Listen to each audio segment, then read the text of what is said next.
Hello, hello, hello. Hello, Monday. Hello, Monday. Welcome. Welcome. I'm Liz and joined every week by the lovely Therese, who's Mostly every week. mostly every week, but pretty much every week, and Caro Brown, the amazing author, and our friend, and Mama Nevin, Joan, who is doing her, before I forget, Knit with Joan knit along. So knit, crochet, whatever you want to do, post it, tag her, and As long as it's crafty. as long as it's crafty. Yeah, and you just have to tag me because I'm nosy and I want to see what you're making. There you go. But I did cut out the bag that I'm going to give away. Ooh, I want to see. Okay, hang on. Hold, please. There's also the other knit alongs. The Make Orange Great Again technically starts the 14th, but you can start early. You only knit with orange. The Summer on the Lanai. Orange. 50%. Well, at least it. Well, you know, but the Summer on the Lanai is going on. Ooh, I like that. That is beautiful. Oh, that's cute. Ooh, I I also love the lemons. yellow that I could put at the bottom. I almost bought a lemon stitch marker the other day because it was so cute. Yeah, it was just, I love this fabric. It was so cute. And along with that, you win this. Ooh. So I do like a good yarn cake.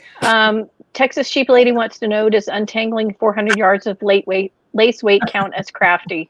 Yes. Yes. Sure. Just tag me and you're in.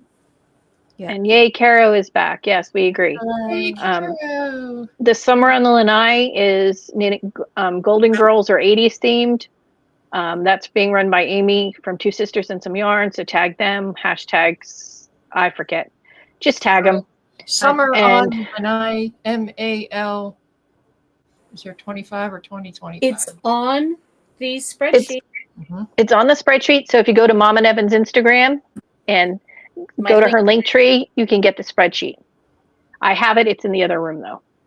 Well, I'm updating it. You know, anytime I find new information, I'm updating it. And sorry, I didn't mean to take over here. But also I've added a tab that says MNE, and that means a Mama Nevin entry. Okay. So I want people to make sure that if they tag me on something, that it gets listed on that tab. Okay. Sherry just printed your sheet off. And also Summer of Murder, before I forget, Tabitha, watch true crime and do something. Yeah. Basically. You know, something crafty, knit, crochet, whatever, cross stitch, weave, paper piecing, as long as it's crafty. I've been doing all the stuff. Unfortunately, I'm really bad about putting it on Instagram. Me too. Me too. Really bad. Okay, so Chicken Lady's got her year-long going on. Do you want me to do this or not? I mean, I can shut up now. Go ahead. You'll remember them more than me. Well, I got it right in front of me. Then there's mine. Then the Summer of Murder. Summer on Lanai, Make Orange Great Again. Knits in White Satin starts, I think, July 1. Yes. And if you have to ask it's white, it's not. Right. And Shark Week, we think, is July 20th. And that's all I have. And Therese, if you could give me information about your scrap knit along coming up whenever you decide the details, I most appreciate it. We'd have to come up with some details for it other than the name right now. That's long in the future. That's not till October. There's another one that I'm going to do. Jackie from Crochet DHD. I love the 80s. I love the 80s. I believe it starts August 1st. I'd have to look at my spreadsheet. And the theme is Saturday morning cartoons. So you make something based on your favorite cartoon as a child. What is it? Crochet ADHD? That's Jackie's channel. Okay. Well, I'll just look there and see if she has info. Yeah. Yeah, she'll post it. Ooh, I have that Garfield yarn from Tina. I can make socks. Ooh. Not that I really Some of make us have socks, to but go back further than others for our Saturday morning cartoons. I know. I'm trying to, though I did see somebody I saw yarn the other day. It was Gem and the Holograms inspired. And I had to remember what was Gem and the Holograms. And then I'm like, oh yeah, that was a cartoon. Wow. I remember. So yeah, anything 80s. So Caro, Okay. are you working on a shawl? How did you know? Lucky guess. Oh man. The sparkle is strong with you. Yes, I am working on the shawl. In fact, it's the same shawl that I started working on at the start of the year. Oh, It's getting so big. I think I'm gonna call this the 2025 shawl. I think that's what this is. How much more yarn do you have? I have so much yarn. How big is the shawl going to be?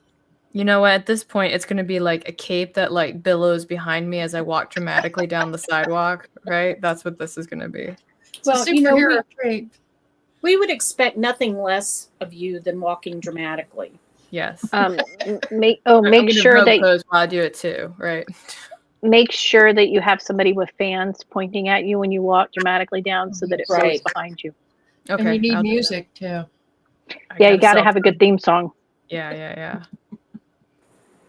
But I'm working on this, and then I have my yarn. I dyed yarn and I bought yarn just in case for the orange challenge, because I wanted to actually do that. So we'll see how that goes. Oh, very cool. Thank you. I wanted to be cool with all the other cool people who do things with yarn, and I was like, I've already done a lot of crochet. Maybe I should elevate and try dyeing. I have a lot of respect for the people that do it, by the way, after, doing it one time, failing, and doing it a second time and doing good enough. So it is definitely skill. Mm-hmm. I saw something that made me think of you, and I saved a picture of it. Was it a taco? No, but it's somebody's walkway to their house. That definitely is something that I would really like, though, as somebody who loves skulls. In fact, I love skulls so much, guys. I got my own. It's right here. Man, I tell you what, lifetime guarantee right here. I'm into it. And then this one was the one my daughter saw and thought of you. Man, if my HOA would let me do that, I would totally do it. That was the first thing we said, was they must not live in an HOA, because they never would have allowed it. Mm-hmm. But yeah. So do you have another shawl planned, like in your head, what you're going to do when you finish that one, or are you just going to wing it? I never have a plan when I do these. I just pick up some yarn and go. Good. So you're like us mostly, where we have a plan and throw it out the window because something else No, I don't even have a plan. I just grab some yarn and a hook and I'm like, YOLO, let's go. Something shiny goes by. Yeah. Mm-hmm. That is. Oh, good. Cassie's in the chat. I have to have words with her. Hello, Cassie. What Cassie do? She's a terrible enabler, is what she is. Oh. No. What's so bad? And she and Neil forced me. They forced you? They forced me to get these Tunisian crochet hooks. Oh, I was looking. I have them in my cart. They're interchangeable, so you put whatever linked cable you want. And I've never used metal crochet hooks because I have Renault syndrome, and I always use wooden, but I figured I would try these and see what happens, because they're awful pretty and the price was really good for all these hooks. Mm-hmm. And since I don't know if you know the backstory, but there was some yarn dyers advertising the same set, selling them for $180. Oh my. On her website, and some of the more popular knitting influencers were saying to buy those instead of the $40 set off of Amazon, even though it's the same thing. Because Amazon's bad, and paying $180 for something that you don't have to is good, evidently. I mean, if you want to buy it for me, go for it. But last time I checked, I spend my money how I want. Yeah, but Cassie and Neil were bad enablers. No. Though he did send me some Tunisian crochet projects. So, a couple of free patterns he found. So, I guess he felt a little bit bad. Did he though? Did he? No, he didn't. He didn't. Let's face it, he didn't. You know, I imagine Alright. he did that the same way that people go to McDonald's and then get a Diet Coke to feel healthy after ordering, like, 2 double cheeseburgers and a large fries. Like, that's how I view it. Yeah. Well, I have a finished object, but I can't show it because it's for the magazine. Oh, no. So you can see it You July know- 1st or whenever it comes out. Well, thanks Being for a not sharing. tease like that. Sorry, Neil won't let me show it. It's a secret. But it is orange mostly. So I get credit for it being orange. Ooh. Okay. So, Orange is good. Therese, what are you doing for your white thing? Are you still planning a hat? My white thing, it's a hat. It's a cabled hat. Is that another challenge? Something white? It's the night. It's in white satin. Oh, okay. Yeah. Yeah, Nittler and Traditha are going all in on the trailer. Because White beater theme. What? Because it started because Neil said something about white crochet being what? Cheap? Looking cheap? Oh. And Therese at the time was crocheting a white project. And I don't think he realized that. And then he started taking his words back. Well, I didn't mean what you were doing.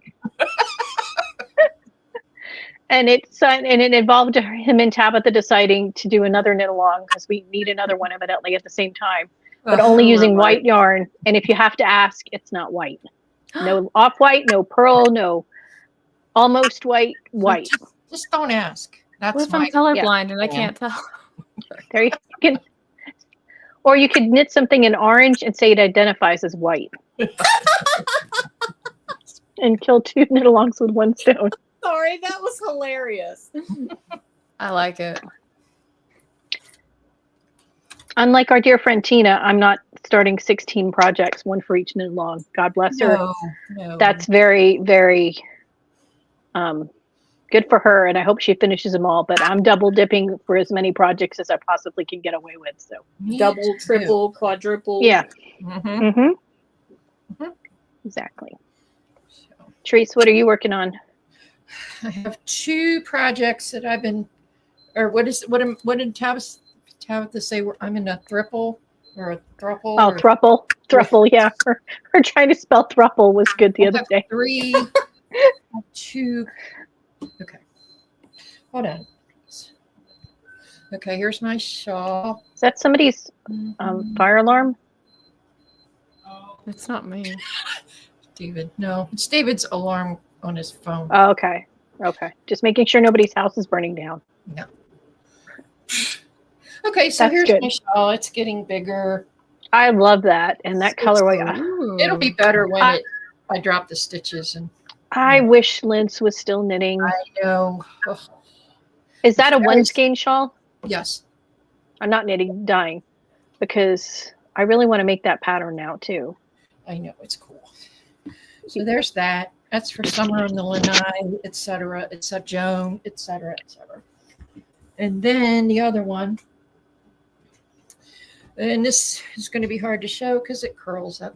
Speaking of Tunisian, we have a Tunisian shawl. Oh, that's so cute. It's all That is pretty. poly. So, oh, That's so pretty. That's half orange, more than half. Mm-hmm. So that's Tunisian. So that's what I've been doing. And then I cast on for out and about. I cast on a sock. Hey, Shauna.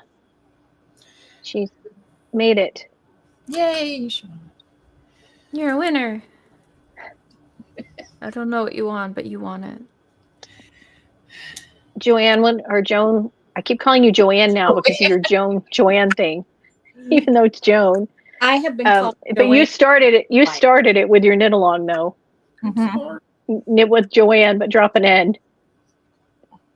That was my What are you working on? What am I working on? Yeah. Mm-hmm. My spin of my thing came up with my hitchhiker. Ooh. So you're back to hitchhiker now. Hey, I am Because I just watched you like 2 hours ago and you were not on hitchhiker. Well, here's the thing. I'm very faithful to my husband, but when it comes to my yarn projects, I'm a floozy. I cheat on all of them. But I've never made that one.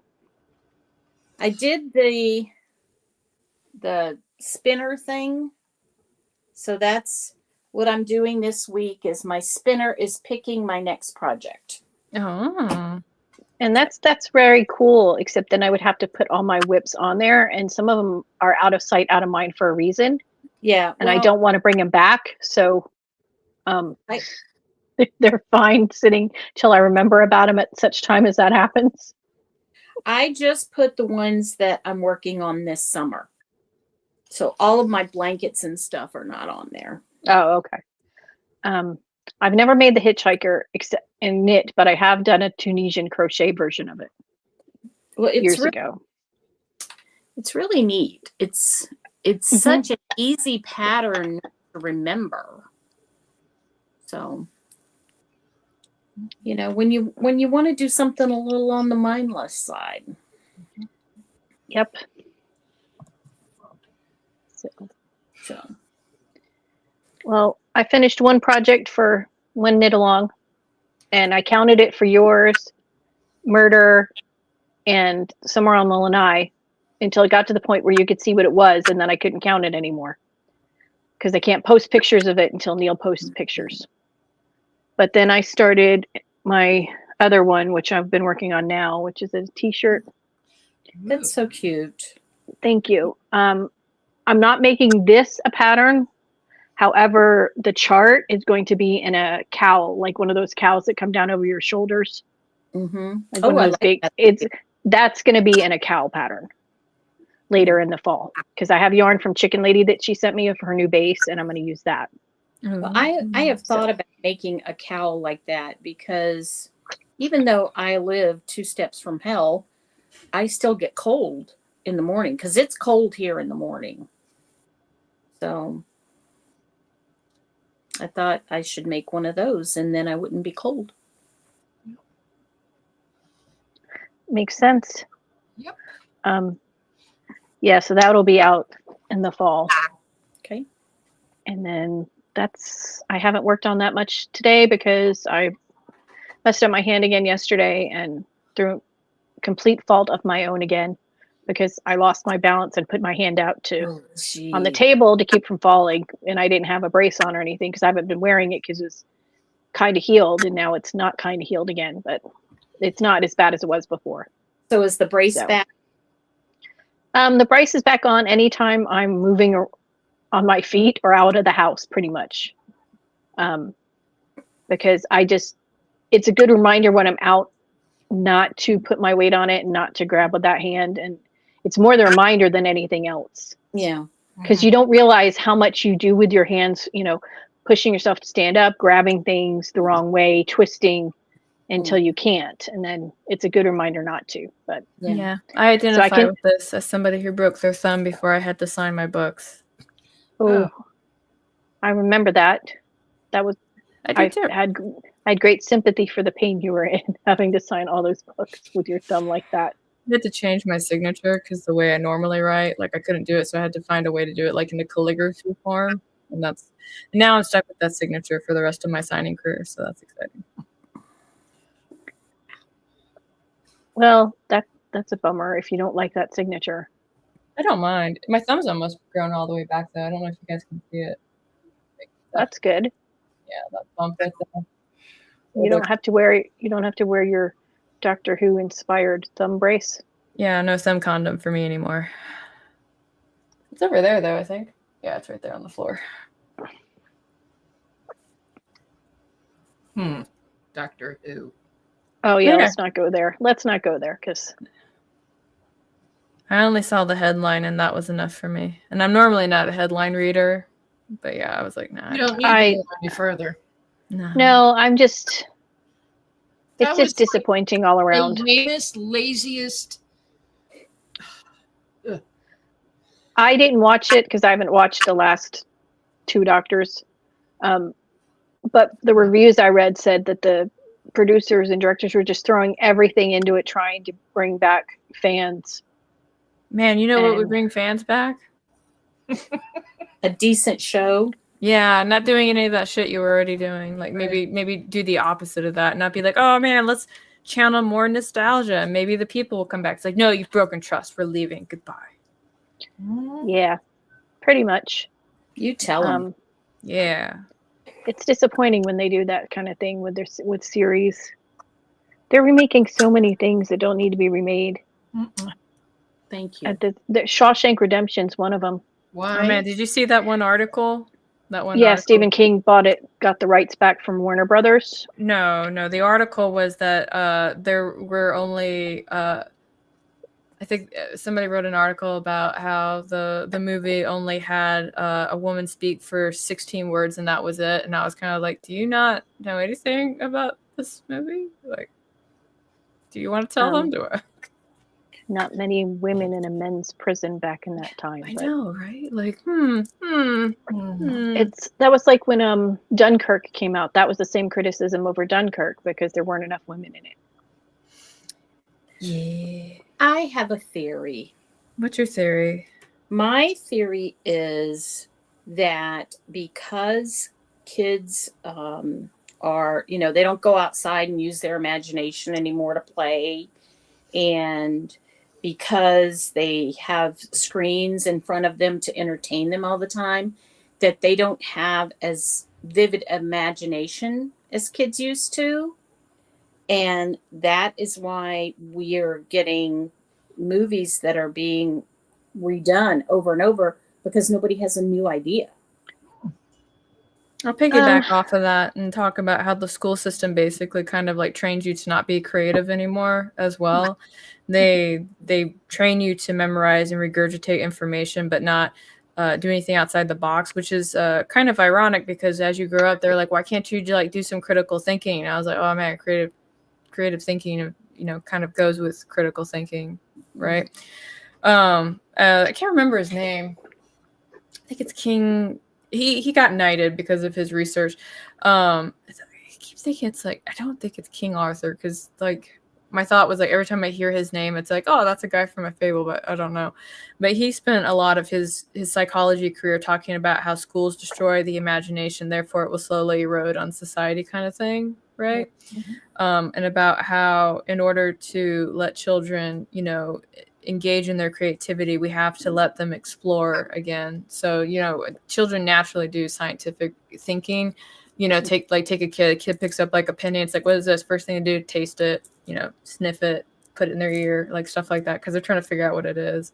Yeah. And then we come in and we're like, don't do that. Like you don't do any of that. Don't explore anything. This is what it is. Accept the fact. And it's like, okay. Sorry. Well, it's like, even back to phonics, like not sounding out words, like being taught what words sound like instead of them teaching themselves how to sound out a word they don't know.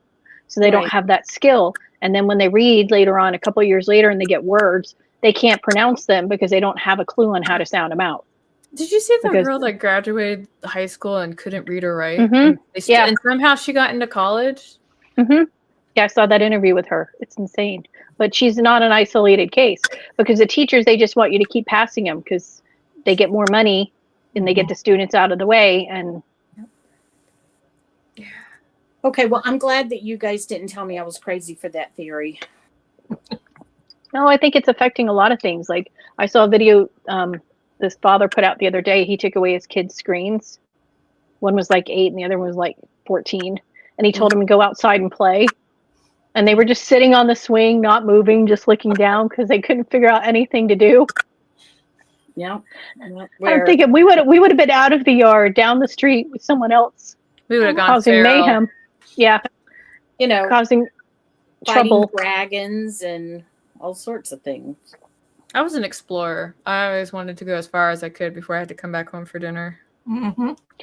We had construction sites because the neighborhood I grew up in New Jersey was being built. So, we'd be out on the weekends, going through half-built homes, probably not safe.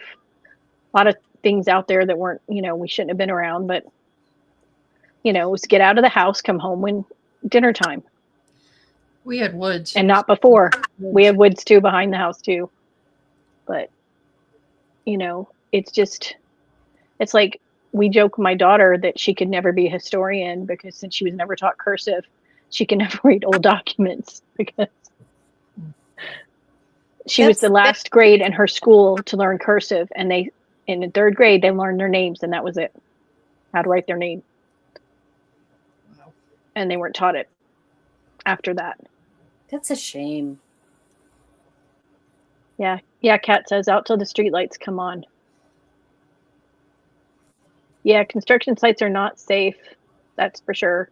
And you probably shouldn't be using your bike and some of the plywood that you find there to make jumps. But sometimes not that no. I saw one of the Gen X videos yesterday and he was talking about kids riding with helmets. He goes, I totally get that. And fewer childhood concussions are a good thing.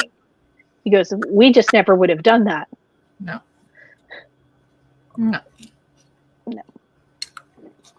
Not that we were given the option. No. Hell, there weren't even car seats until my sister was like a toddler. I know. Well, Before that, they just threw you in the car. I played softball for years, and we did not wear cleats. We didn't have batting helmets. We didn't have elbow guards. And no, I was a catcher, so I had some gear, but not like they have nowadays. Mm-hmm. Amy's here. Amy's here. Hello. Hello. Hello. Hello. Sorry, I'm Glad you made it. That's okay. I survived. You survived. So what have you been working on? Surviving. Well, then you're doing great because you survived. Hashtag. I went to the gym 3 times last week. Yay me. Awesome.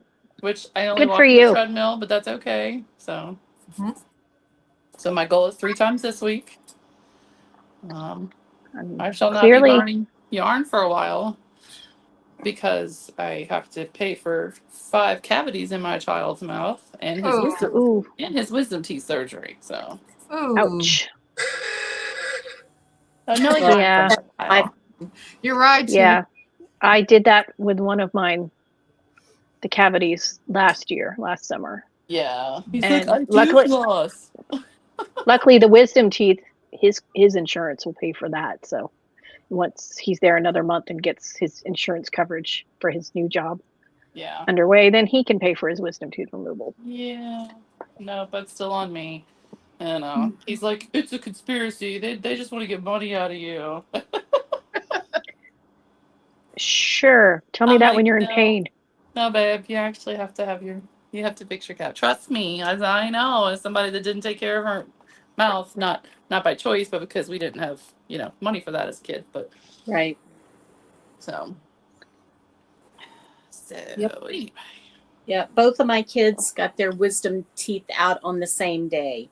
That's not the smartest thing that we could have done. Mm-mm. No, but they got to suffer together. Mm-hmm. Yeah, but then she had to get them out of the car. Well, home. My son's ex-girlfriend, that was the only thing she ever did to help us. So whatever. But, I had one that came out of anesthesia crying. I had one that was doing this. Because he couldn't fill his lip. Yeah. I'm very sorry I missed episode 100 last time. Yeah, you had stuff going on, I did, but I didn't realize it was 100. So yay, you That's guys. okay. We discovered Neil's method of getting us to do stuff because anytime you suggest something for the magazine, he asks you to do it. So now we've learned not to Okay. suggest things directly to Neil. You have to make it think it's his idea. And I know he's going to listen to this tomorrow, and that's fine. Well, I mean, he made Joan the honorary MAL keeper. So I was like, how did that happen? he's sneaky like that. You're like, I'll help, and he's like, okay, here you go. I know. I told him last week on the show, I was like, you give homework. Yes. I think it's that whole teacher thing with him. Mhm. Yeah, it's okay. I look at it this way: Tabitha gives him plenty of homework. Exactly. Mhm. He's got a whole stack of charts that he's working on for her. So, And I will say, I believe it was Friday, I asked him a question, something about Tunisian crochet in the round. And I was explaining, what pattern I wanted to do and this and that. And I had looked up on Grok. And he said, well, I can chart that out for you, but I can't do it this weekend, but I'll do it this Monday. I'm like, no. I'm not asking you to do that. You don't need to do that. So he does, he's very helpful too. It's not just him, making he loves. Yeah, he got Cassie to test the Sailor Beware sweater, and she was sewing it together yesterday. Ooh, so that's right. So that will be in the magazine too. Yeah. Neil likes to do the charts, though. I have to admit that he really enjoys that part of it. Yeah. So I love Neil, except when he calls me out on. Amy, did you see that in the chat? No. Yes, you did. Did I? You said something to him about it. You called him Oh, naughty Neil. That was Amy. That's right. Who said naughty Neil? Yeah. Yes. I did see that. I thought you meant like on the show last week. Yeah. No. Yeah. No. I'm just waiting for him to call Annie out because she gave him an opening as well. Yes, I do believe I used his middle names of Renee Marie. That's some trouble because Joan understands that everybody's middle name in the South is like 3 or 4 of them, and there's Marie in there somewhere. I used to get so mad at my kids, I'd make up extra. Oh yeah. My oldest daughter's middle name is Marie, so there you go. Yeah, Kat says the July issue is the Hoist the Colors. Yes. So, I still have to do my photos for that, but I'll do them this week. Because what's the point in getting to him early? Keep him on his toes. I mean, the project's done, the chart's made. I just have to type a couple things and take the pictures, and I'll get them to him before the 14th. So, hello, Caro. I haven't seen you in a while. Hello. I've been very busy. I'm also sorry if I'm low energy. We had like a whole bunch of storms and like near tornadoes last night, so I didn't get a lot of sleep. Oh, that's I'm sorry. It's all your fault, you weather entity. You're like, fuck you, Kara. I'm gonna put a tornado right by your house. I'm on to you. I'll remember this day. And we're hoping that hurricane season takes a break this year. Nah. It wasn't bad last year, so I'm keeping my fingers crossed. So, or at least it wasn't bad for me. I don't remember anybody else. I know it was bad for us last year because two of them went through Tampa and put us behind schedule because CGC's in Tampa. So yeah. So that was always fun because I would like send an email and be like, "Hey guys, I hope you're safe. By the way, when are you gonna send us our shit?" Well, I'm sure LA's still burning. So yeah, I mean, I don't think I fit in my Summer of Love peaceful protest clothes anymore. I'm gonna have to go buy a new wardrobe. I know. Somehow I don't think the Summer of Love this year is going to go the same way as it was in 2020. What are we decorating for this peaceful protest Summer of Love? Like, what's the decor here? You have to have a flamethrower. You have to be protesting, but by protesting, you have to burn your neighbor's car and steal their TV. Okay. That's how you do it. Going on? And some sneakers. Yeah. Yeah, they're destroying. I mean, this is LA that's just building back from the fire. So let's destroy everything. Yeah. There's like random places with bricks, Oh, the Marines have landed. Mm-hmm. Yeah. Well, the last thing I saw was that President Trump told not the Marines, what do they call National Guard. Yeah, he's basically like, if they hit you, hit them back. That's how it should be. Yeah. Cassie said she couldn't get to her mom because of the blocking of the freeway. They It's like, and then they do those stupid things like they block ambulances and stuff. And they're like, if somebody has their injuries or whatever is worse or they die because of, they should be able to sue those people. I think so too. So much wazoo. Yeah. Living in California is very much an adventure. They have a lot going on. Yeah. But somehow when I see the tourist videos, the scenes that have been on the news are not the ones in there. Mm-mm. Mm-mm. Maybe it's all CG. Maybe it's an AI video and we don't know it. Well, I saw a thing today where people out here are warning people where ICE is. Oh yeah. Yeah, someone doxed a guy on X who was doing that. And then he got all pissy about the fact that they gave out his information after he was giving out information. And they're like, well, I don't believe in doxing, but dude, what do you think was going to happen? Right. Yeah, it's crazy. It's a powder keg. I mean, it's hot. Right on schedule. Things catch on fire. They were setting fires and shooting off fireworks at the police horses. And I'm sorry. Oh, no, leave the horses alone. Leave the horses alone. Yeah. Poor babes. They Well, don't deserve that. But I know don't we're think talking it's about going to go. violence to people, but you mentioned animal. I'm like, no, leave the animal alone. Yeah, exactly. I The just don't. animal's innocent. Okay, I don't understand how this kind of protest it doesn't win anyone to their cause. And it doesn't accomplish what they claim their cause is. It's just an excuse for people to go out and go nuts because Maybe there's it's a lot not of people from France there because France likes to riot 3 times a day. After that coffee, is true. go riot. Is it lunchtime? Time to riot. Is I'm it quite rush sure hour? Let's riot. The IDs of many of these people are not from California. Oh, I'm sure they're being bussed in. And, since all those politicians are calling for it, which that borders the line on, encouraging people to break the law. Did y'all see Maxine Waters get the door shut in her face? Yeah, I know that was priceless. Cassie said they trapped a group of CHP officers under a freeway and were throwing electric scooters at them. Oh, oh no, that's bad. I'm guessing it probably wasn't their electric scooters. No. They probably stole someone's electric scooter and threw it at them because, I'm sorry, LAPD does not get paid enough. No.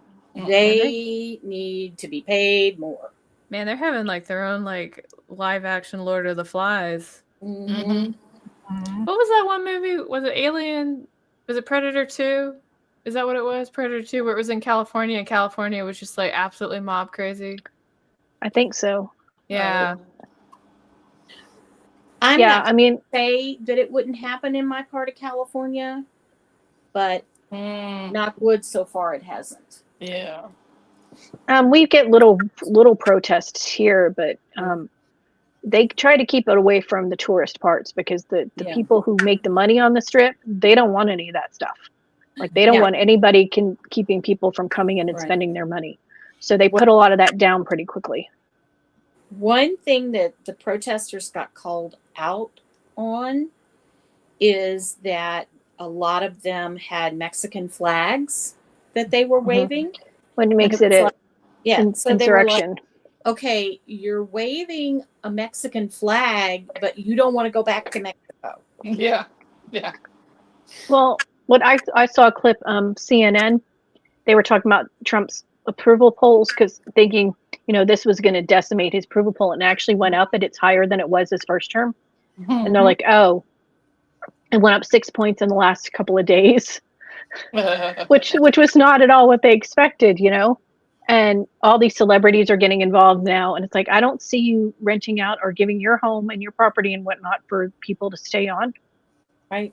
Yeah. Exactly. It's just always interesting when some states tell other states what to do. So I think it was a year and a half ago, we as in Texas, we had an issue that arose where we had a whole bunch of people that tried to sneak in to Texas, right? And so our governor was send them back. And then the governor of New York came out and got on a soapbox and pointed a finger in our general direction, called us bad people and that we should take immigrants in and blah, blah, blah. And so our governor was like, okay, cool, bet, and put them on a train, sent them to New York, right? Yeah, I remember that. Yeah, and then they got to New York, and the governor's like, "We don't have the infrastructure to take care of all these immigrants that you sent." And our governor was like, "What made you think we did?" Right. Right. I love when they come out and admit it. When the Democrat politicians, you don't understand who's going to do your lawn. Like, That's racist. yes, but it's not racist evidently when they say it, but it's racist if anyone else says it. It's like, I mean, you I do don't a wanna, disservice to people who actually, come here legally the right way, and they're the ones who are the most angry. Right. I don't want to brag or anything, but like I got like a 12-year-old down the street. He's like a little entrepreneur, and he came up and offered to like mow the yard for $20. It was like the best decision I made all day. We have a guy, $20 a pop once a week. And I forgot my talking stick. I know, talking stick. I forgot my talking stick. So Therese will find this interesting. So I was listening to Sirius, our boy on Sirius XM, which I am under no delusions that he's anything but a leftist liberal. However, he pointed out, this is John Mayer, he pointed out that his song, Waiting on the World to Change, he can track over time, downloads and whatnot, and that it appears over the course of time that when people are angsty and upset and unsure about the world, they tend to download that song more. But so his song, so it is currently down 16%. So by his barometer, that means the people must be 16% happier.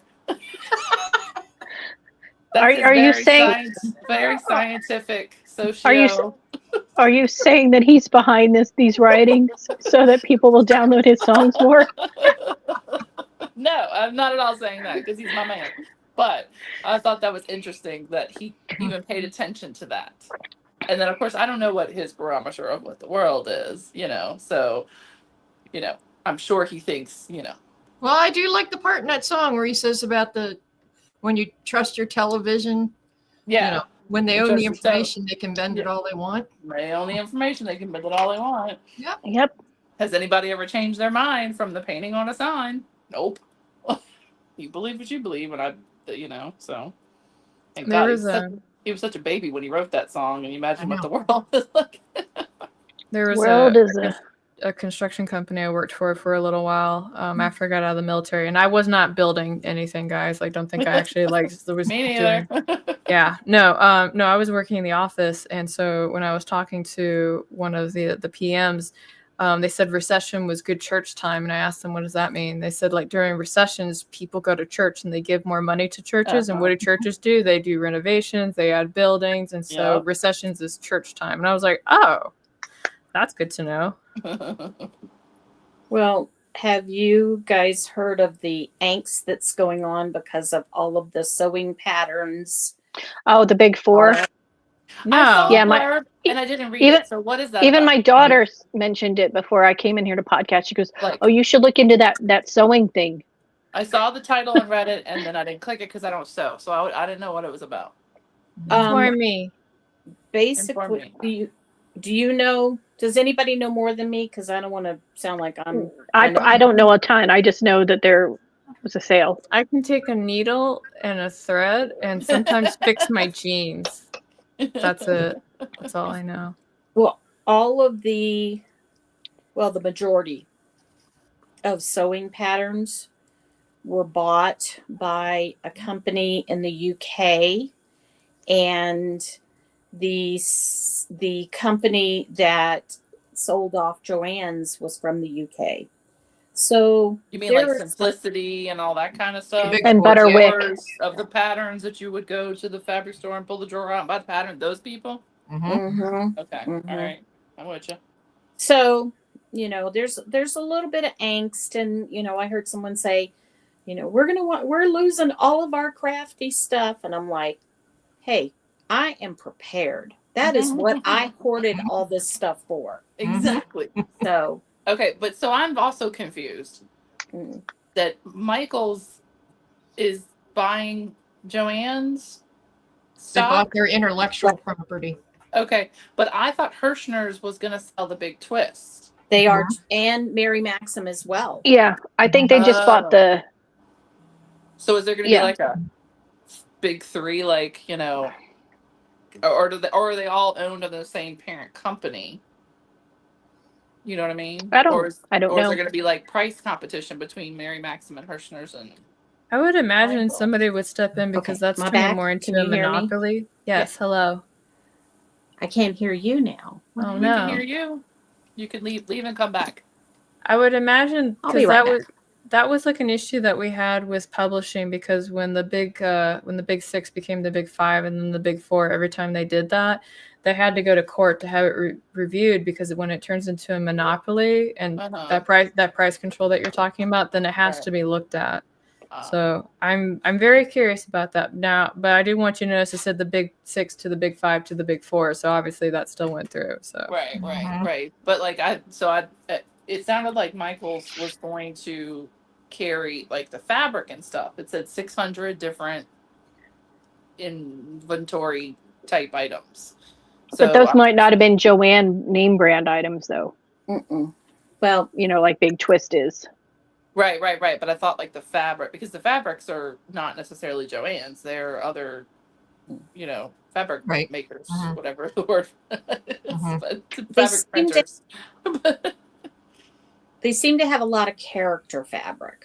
Right. So maybe that has to do with the licensing part. Maybe, you know, Joanne held X license and now, you know, but I don't know.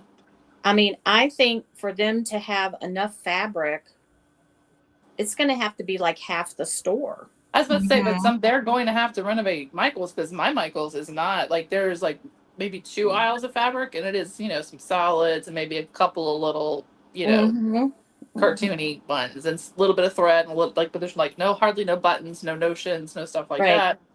Right. Yeah. So, I mean, okay. I have a huge fabric store out here, gigantic. It's down the street from the MALS, and so I'm okay. But I worry about you guys. No, if Hobby Lobby and Michael's, that's it. There was a fabric sewing store that they did like all the,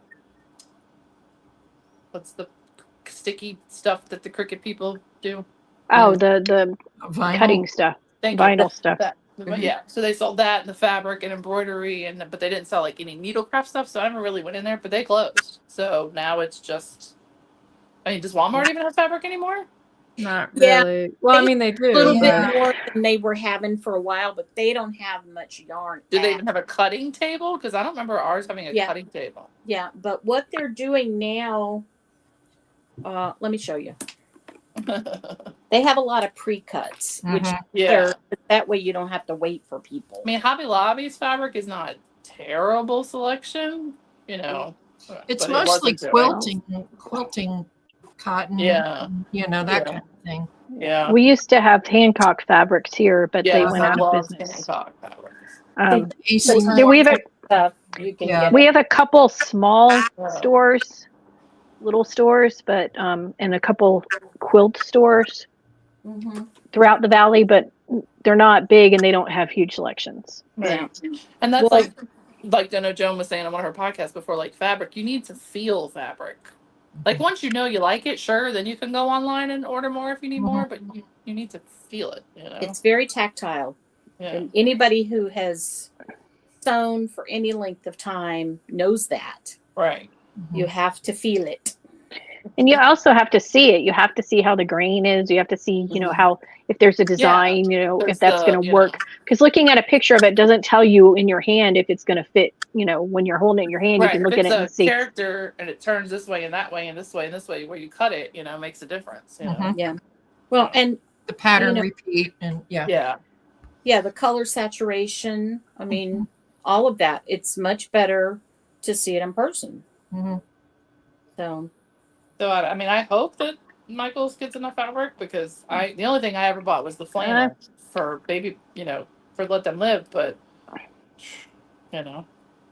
Cassie says 2 hours ago, Trump invoked the Insurrection Act and Marines are being deployed from 29 Palms.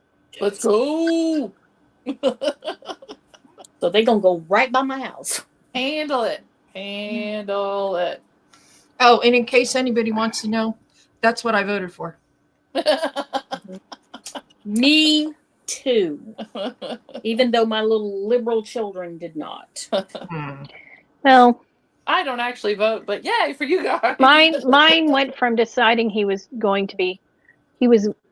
heading towards the liberal one. He went back to being independent. So I can live with that because he's voting per candidate as opposed to per philosophy. And that's what I do. I vote by the candidate because there are some conservative candidates who really aren't that good, or they're rhinos. And I voted for Democrats before because they were the better choice, like our former mayor Goodman. I voted for him because he was a great mayor. He looked out for Las Vegas. He brought tourism in. And yeah, he used to be the mob's mayor, or mob's lawyer, but that was years ago. Look, man, mafia people get stuff done. Let me tell you. Put it this way: when Lake Mead got so low that they were just finding the bodies, one of the bodies, they asked him if he knew about it, if it could have been something from one of his previous clients. So he knew where everybody was buried. Yeah, that was crazy.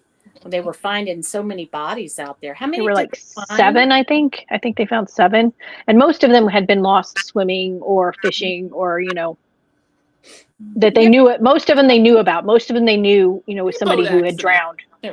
Boat out, They did find a cement shoe or two, didn't they? Well, yeah, and they did find the one in the barrel. So that one was not a swimming accident. That was not. Yeah, that was not a swimming accident. That person did go swimming with the fishes, but no. I mean, I voted for him because he was a good mayor. I didn't vote for his wife because she's a crackpot. Yeah, when she was our mayor, she was nuts. Yeah. But especially when he stood up to Obama after Obama said, "Don't go spend your money in Vegas." And when Obama came, he wouldn't meet him on the jetway. Oh, gotta love that. Nice. Because meanwhile, my mayor is flying off to France and wherever else and doing anywhere that she could be except doing her job. Well, yeah, because between her and the jail people that Antoine is still out. My man is still out. I lost Jermaine. Jermaine made me lose. He was my man. Jermaine. I did not see Antoine making that video. You didn't? No, I didn't think he'd make a video appealing to Trump. Oh, you mean he didn't? What did he do? Yeah. There's 2 of them still missing, as far as I know. I haven't watched the news today. There's 2 of them still missing, and the one with the face tats, he's Antoine. Well, he went somewhere, which I hope he was at least, it sounds terrible, but I hope he was at least smart enough to release videos after, like he left the location and then release the videos. But you never know. Bro got out 3. This is his 4th time getting out. And he got caught 3 times before, so he's not too great at the getting out part. I mean, he's good at getting out. He's not good at staying out. And he basically made a video, and I didn't watch the whole thing, but it's like him making a video saying, he's asking like Trump, and was he asking Elon? I think he was asking Elon and Trump to because he's innocent, he didn't do his crimes, he totally, this being hosed, and this the Orleans Parish prison and justice system is corrupt, which he ain't wrong about that part, but true. Dude, you still kill people. Well, now he's starting to sound like Tiger King because he's been trying to get Trump to. Oh, did you see how mad Tiger King was because Trump pardoned the Grizzlies? Yes. Oh, no, I didn't. Yeah. And first Joe loses his most recent husband. I know. And now this. How is he going to recover? Did they deport his husband? Yes. Yeah. The luckiest thing ever happened to the guy, quite frankly. I know, right? Yeah. Because there, honestly, former husbands did not have the greatest track record. No, they did not. No. Well, Tiger King. Hey, to answer your question, I'm making a baby blanket, of course. Of course, but it's pretty. But it's pretty. I know Joan is doing the same thing as we stole Neil and Tabitha's idea, who stole from Shauna's idea of doing the spinny wheelie thingy. And I'm doing that, spinny wheelie thing. But for the podcast, I don't want to have to concentrate, so I'm doing the spinning wheelie thingy, and I have to work on that project for an hour every day, like whatever one it picks. This is my That's very cool. Spin. So yeah, I mean, I got to be honest, it's actually helping me to work on stuff. Yeah, it did. It made me. Last night it picked the half and half because I've been making this half and half squares like for what, a year now, girls. And I'm like, I haven't picked it up in a while because it's just one square at a time. But other stuff happens, and it made me pick it up last night and work on it. So I joked about it before, but if we had not had 15,000 knit-alongs going with requirements, I'd probably think about doing that. But well, those are in there. I mean, I put those in there. Yeah, yeah, mine are in there. I just don't know that I'm going to finish anything. Well, you don't have to finish mine, so there you go. Well, yours, I have this much done on it because I keep restarting it. Oh, jeez. That's dummy. Mine is all summer, and you don't have to finish it. So okay. Well, that's good because the others, we're supposed to finish.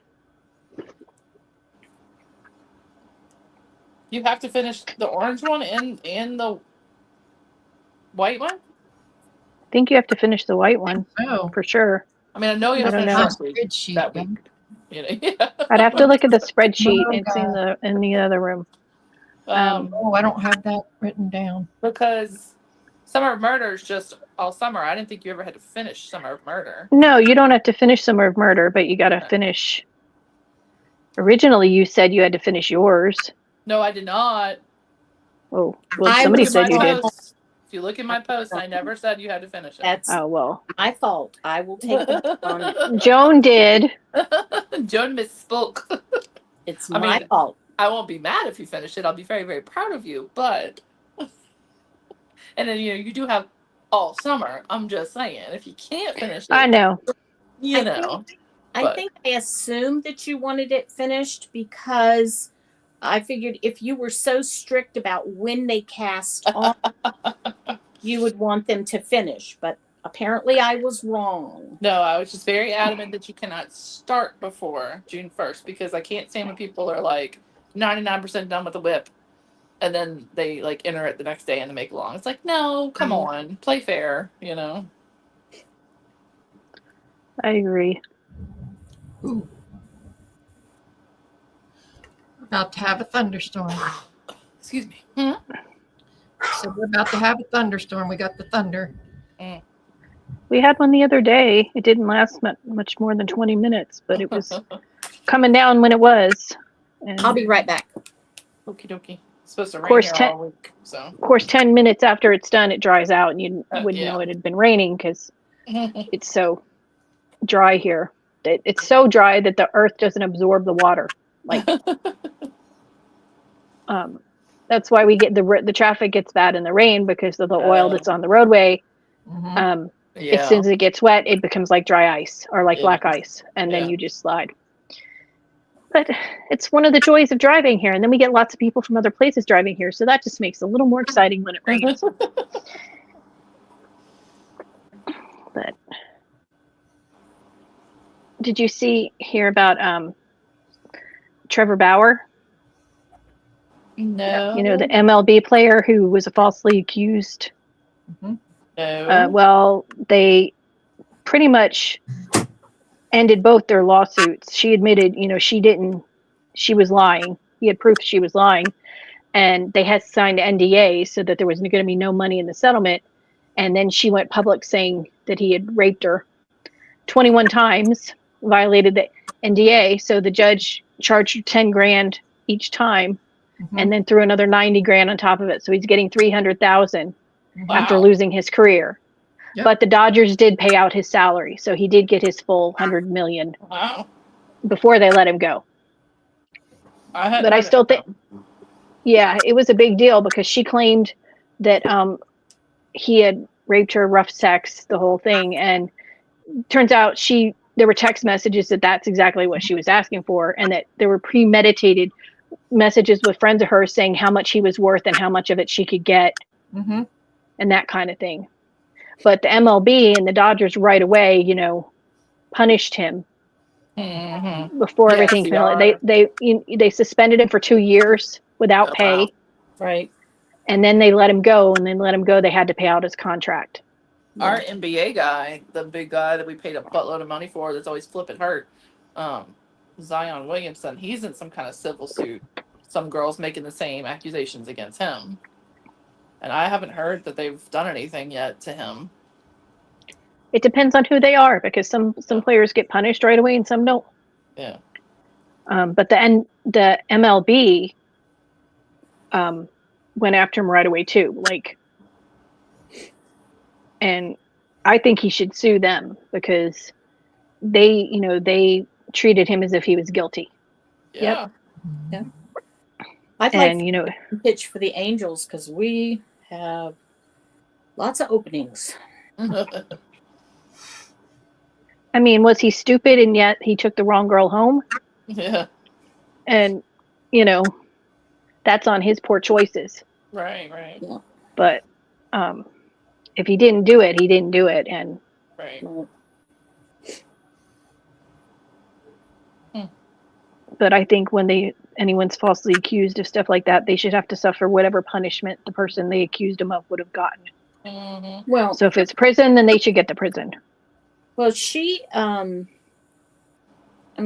to pay him a bunch of money. It's like, where's she going to get that? She's going to try and do this to somebody else so she can get the money to pay him? Yeah. No, usually what they do is they take a loan out on you. That's what they do. Yeah. They do what?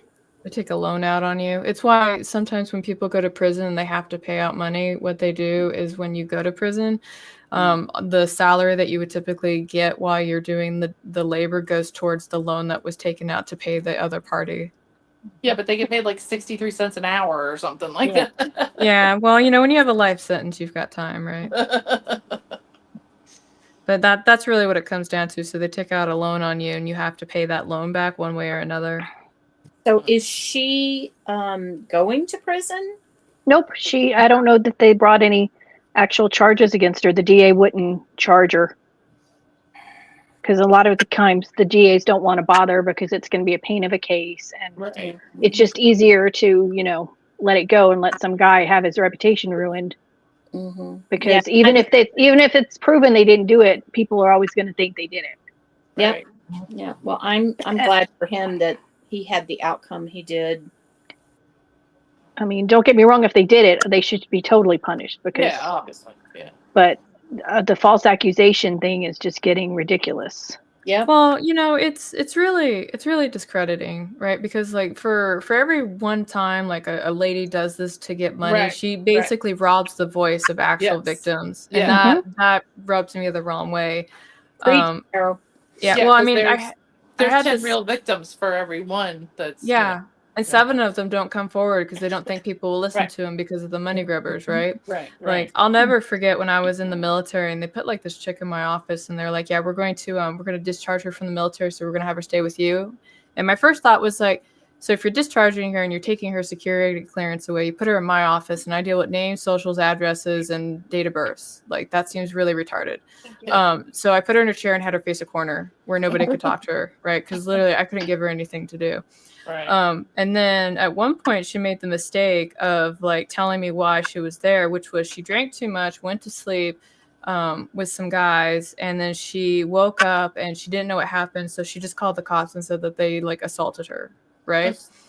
But, they took her to the hospital and they did the test, the kit, right? And everything came back out negative. But while that was coming out negative, these 4 guys that she was with were about to get kicked out of the military because of her. Right.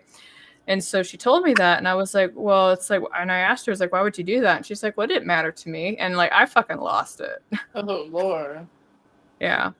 And it's definitely a little bit of a sensitive topic for me as well, because I also worked at like, a nonprofit for women of domestic and substance abuse. So I've seen a lot. Right.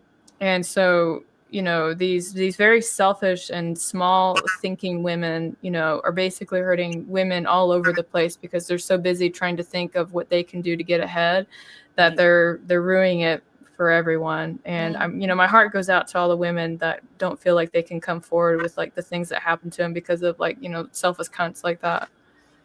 Yep.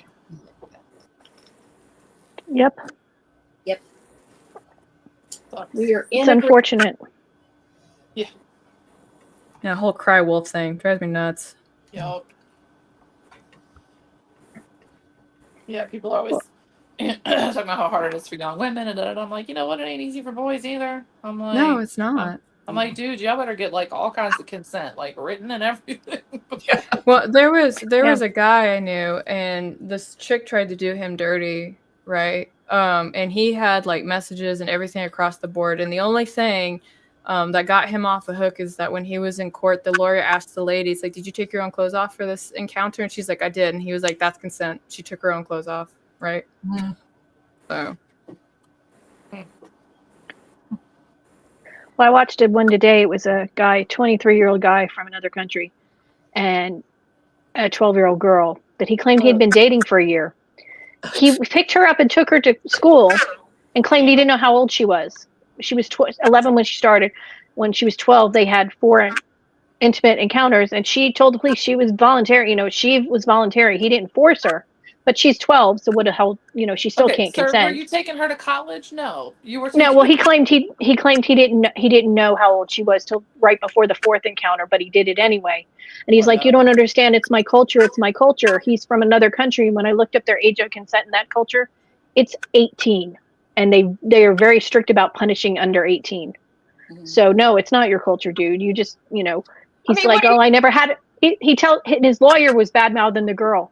Well, look at her. She was so elegant and so mature. She used the word penis and vagina. And a 12-year-old, and she was willing to talk about sexual stuff with a police detective. Yeah, because he was interrogating her. And just look at her, judge. Look how mature she was. She's still 12. Like, it doesn't matter what she looked like. It doesn't matter what she said. It doesn't matter what she did. He's the adult, and she wasn't. Right. I mean, if he's taking her to John F. Kennedy Middle School, that's a red flag. Yeah. That's what I'm saying. Yeah.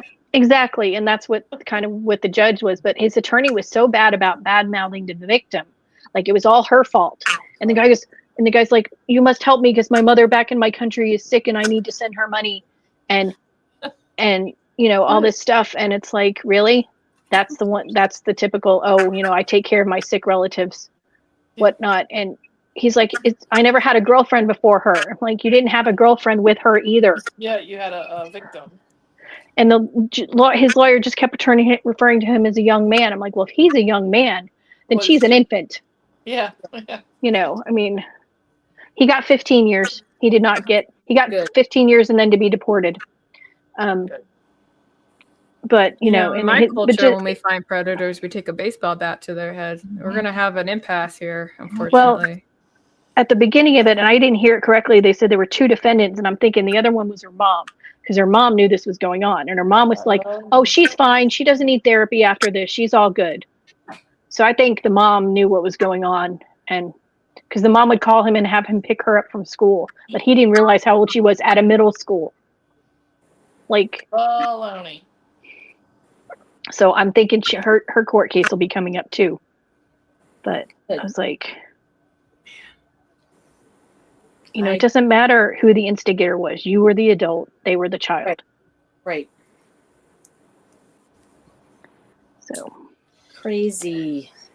And that was after watching Tabitha's Patreon episode on. Yeah, I missed that. On Josh Duggar, the Duggar family. Ugh, I missed that. I'll have to catch up. Yeah, I got to catch up on her Patreon episodes.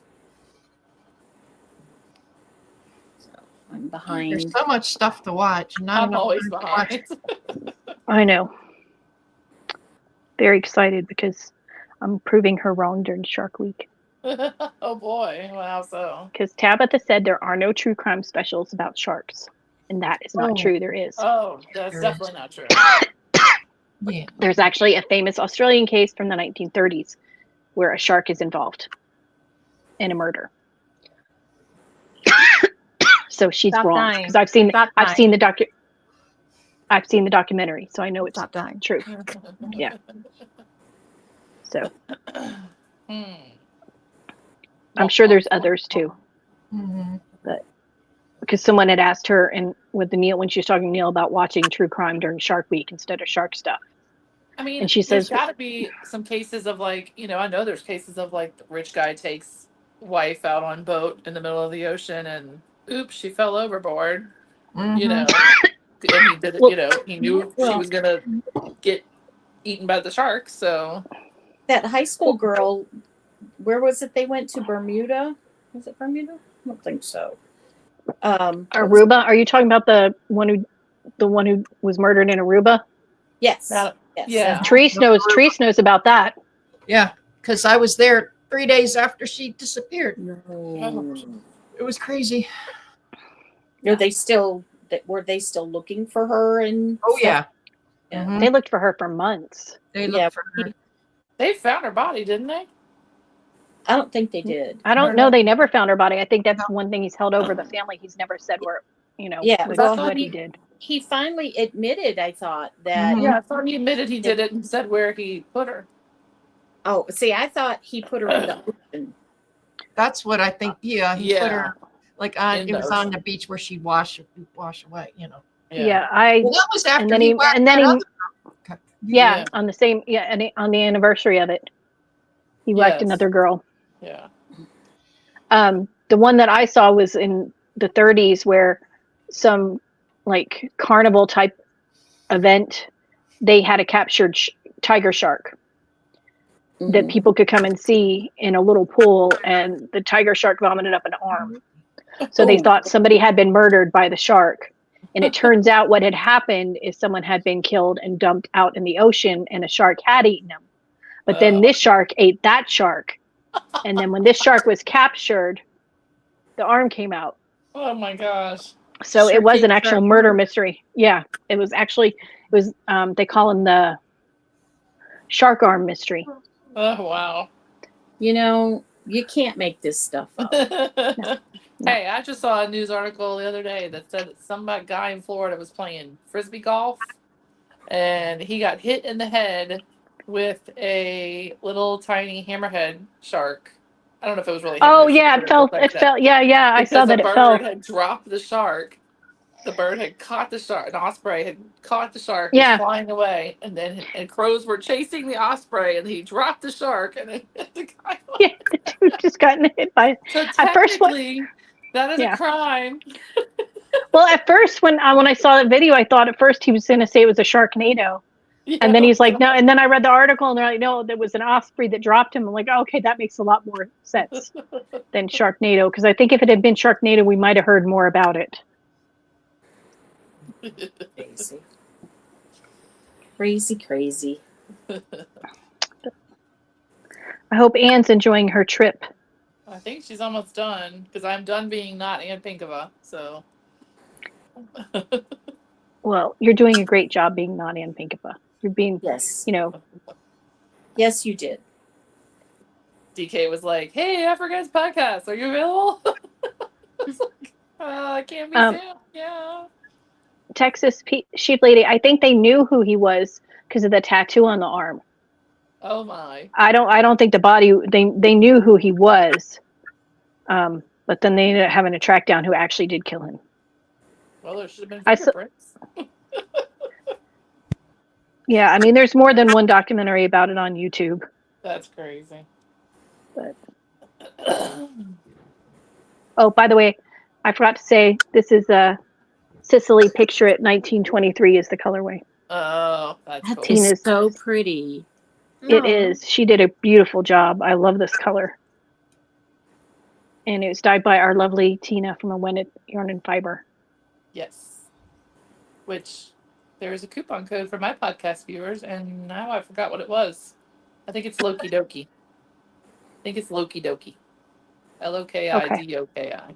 It's not. What was it? Amy Biotics. It was Amy Biotics in May. Because that's what she says. That's what she says when she needs to talk to me. She needs some Amy Biotics. So this month was Loki Doki, because Loki's my cat. There are our kitty cat nieces and nephews.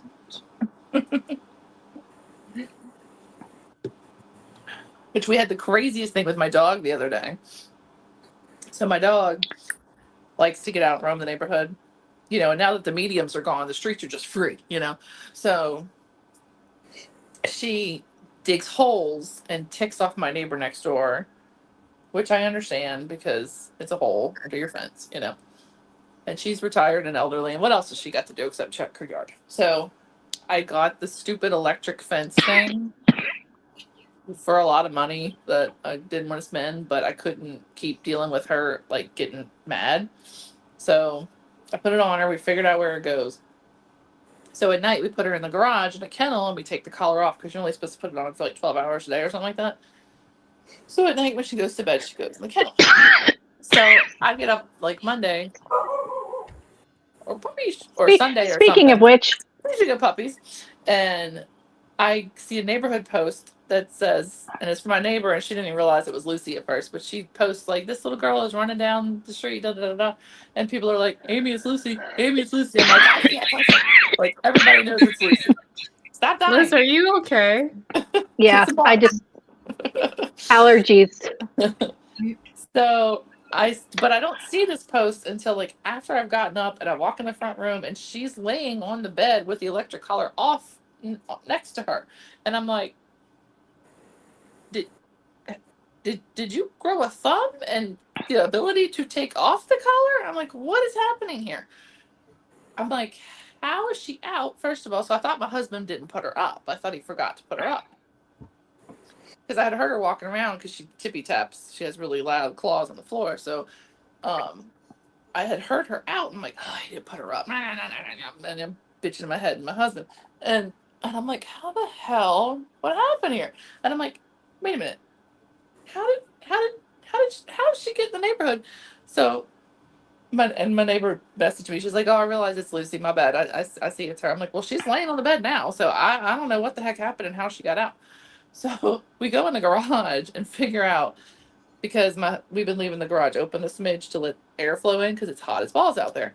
So apparently she had busted out of the kennel door. Like the kennel door was like broken open, like she was in the Orleans Parish prison. It was busted open, and she had slid under the opening of the garage because this dog can slide through like the width of like a fence board. Like she can.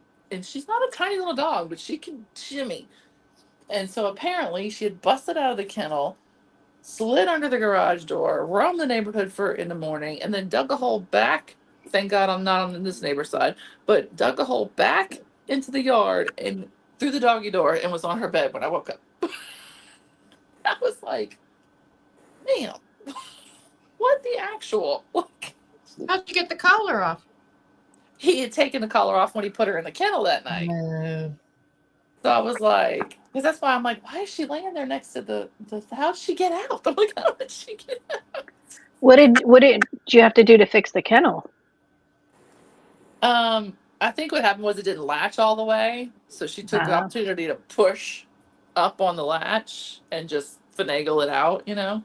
I'm telling you, she's a Houdini. She can literally, the harness that goes over their body, not just the collar, but the actual full body harness, she can slide backwards out of it. Look, this dog has some skills, let me tell you. I know you didn't want that to happen, but you got to be impressed. I am impressed with the thought that went into that. She's like 11 years old. She's not a puppy. I mean, she's fully gray now. I mean, she's got arthritis. She shakes. She's old.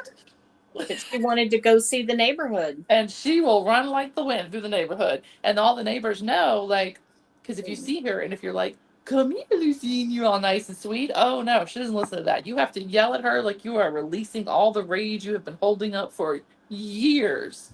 And then she will go back home. Well, yeah, because she wants it to be on her terms.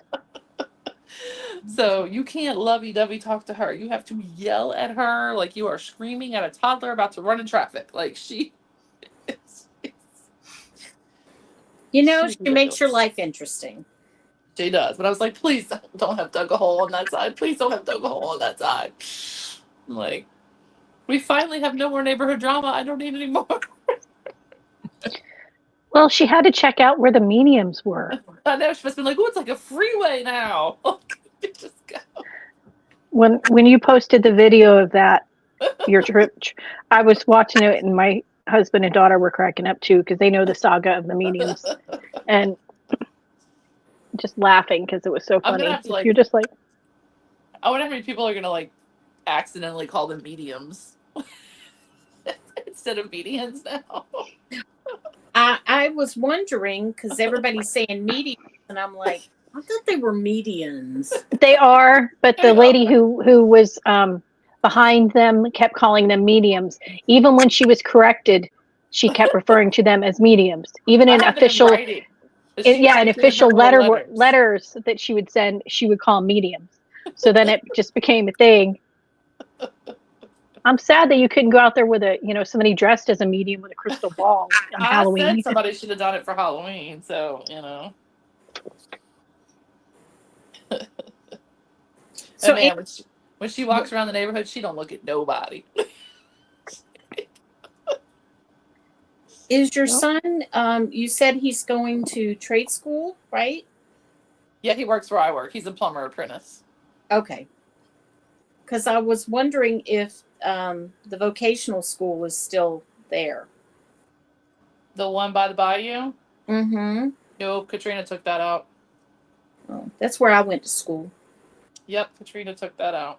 It's that empty, damaged after Katrina. Man, probably till 2020. They did tear it down to like 2020. Oh, wow. Yeah. There's another one, the same entity, I think, now in Lacombe. But yeah, that actual school got wiped out in Katrina. It's sad. We had a lot of good times there.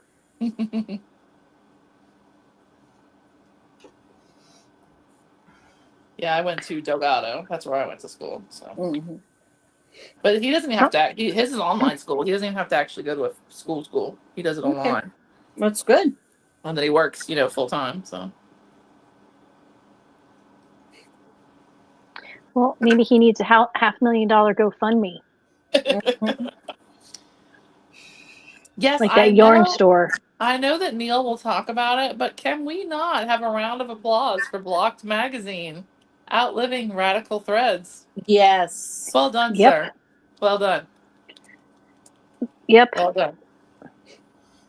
Yeah, and he didn't do a GoFundMe. He didn't. Well, how much did they raise? Like $50,000 or something. And then there was like 17 and then like 47 or something. I mean, they did 2, I think, from what somebody had written. And like the only money he's ever gotten is whatever he gets from his Patreon, which I can't imagine is a ton. And I had to make him take the money that was left over from the calendars. For the calendar, yeah. He was like, well, we can do it for whatever. I'm like, Neil, we're not talking thousands of dollars here, bro. We're not even talking really hundreds of dollars here. Like, we're just talking a little bit of money left over. You can have it. Yeah. It's okay.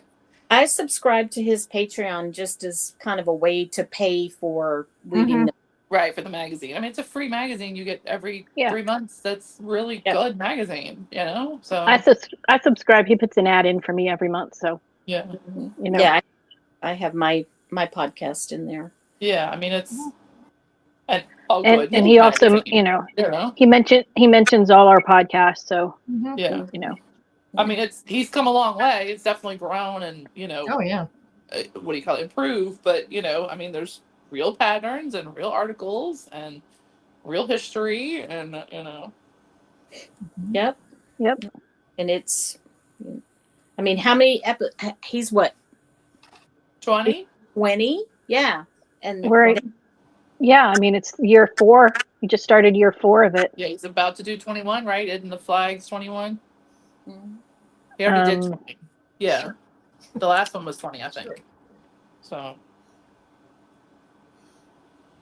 yeah, I mean, I think they raised like well over $50,000, and they made 5 issues.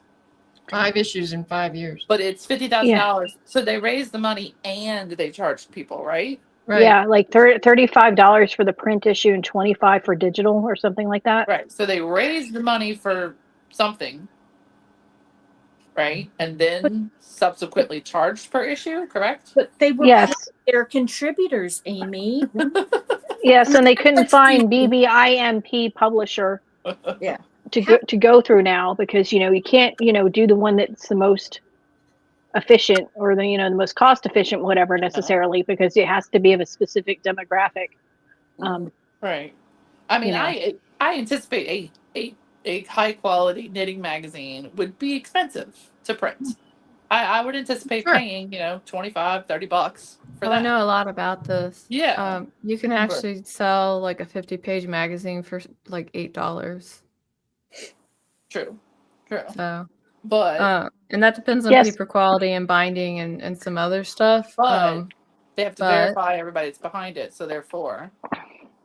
Yeah, it only works though if you're certain skin color Mhm. involved, because otherwise they don't want to do business with you or No. have you supported in any way.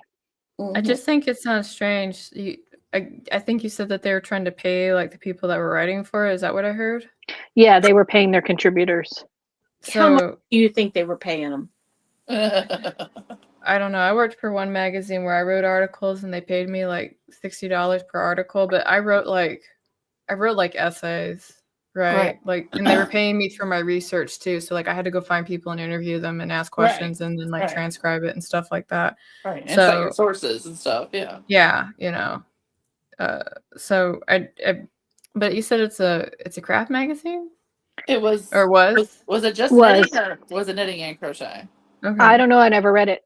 It was called Radical Threads, spelled weirdly, of course. And I never read it because I'm not paying $25 for a digital copy of something. But I mean, it was all DEI nonsense, and I don't even know how many patterns there were in it. I don't know,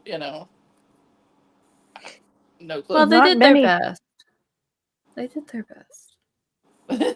Did they though, or did they just grift to get $50,000? Oh, I keep telling you guys about this is a magazine that cost $8, right? It's 50 pages long, right? It's fully colored. It's got gloss. Like the only difference is that it's staple bound. It's not actually like perfect bound. So like, I think if we perfect bound, it'd probably be $10.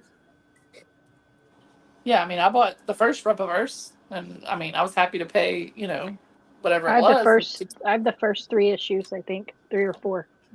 Wow, me too. I love having this in common. I just have the first one because I'm not a comic book nerd, but I was wholly behind the idea. And I'm like, you should buy mine. You should totally buy mine. Friend bias. I'm gonna buy my yours. shit. Buy my shit. I already have 2 of your books. Okay, well you can buy that too. That's my big baby right now. I can't wait till it's done.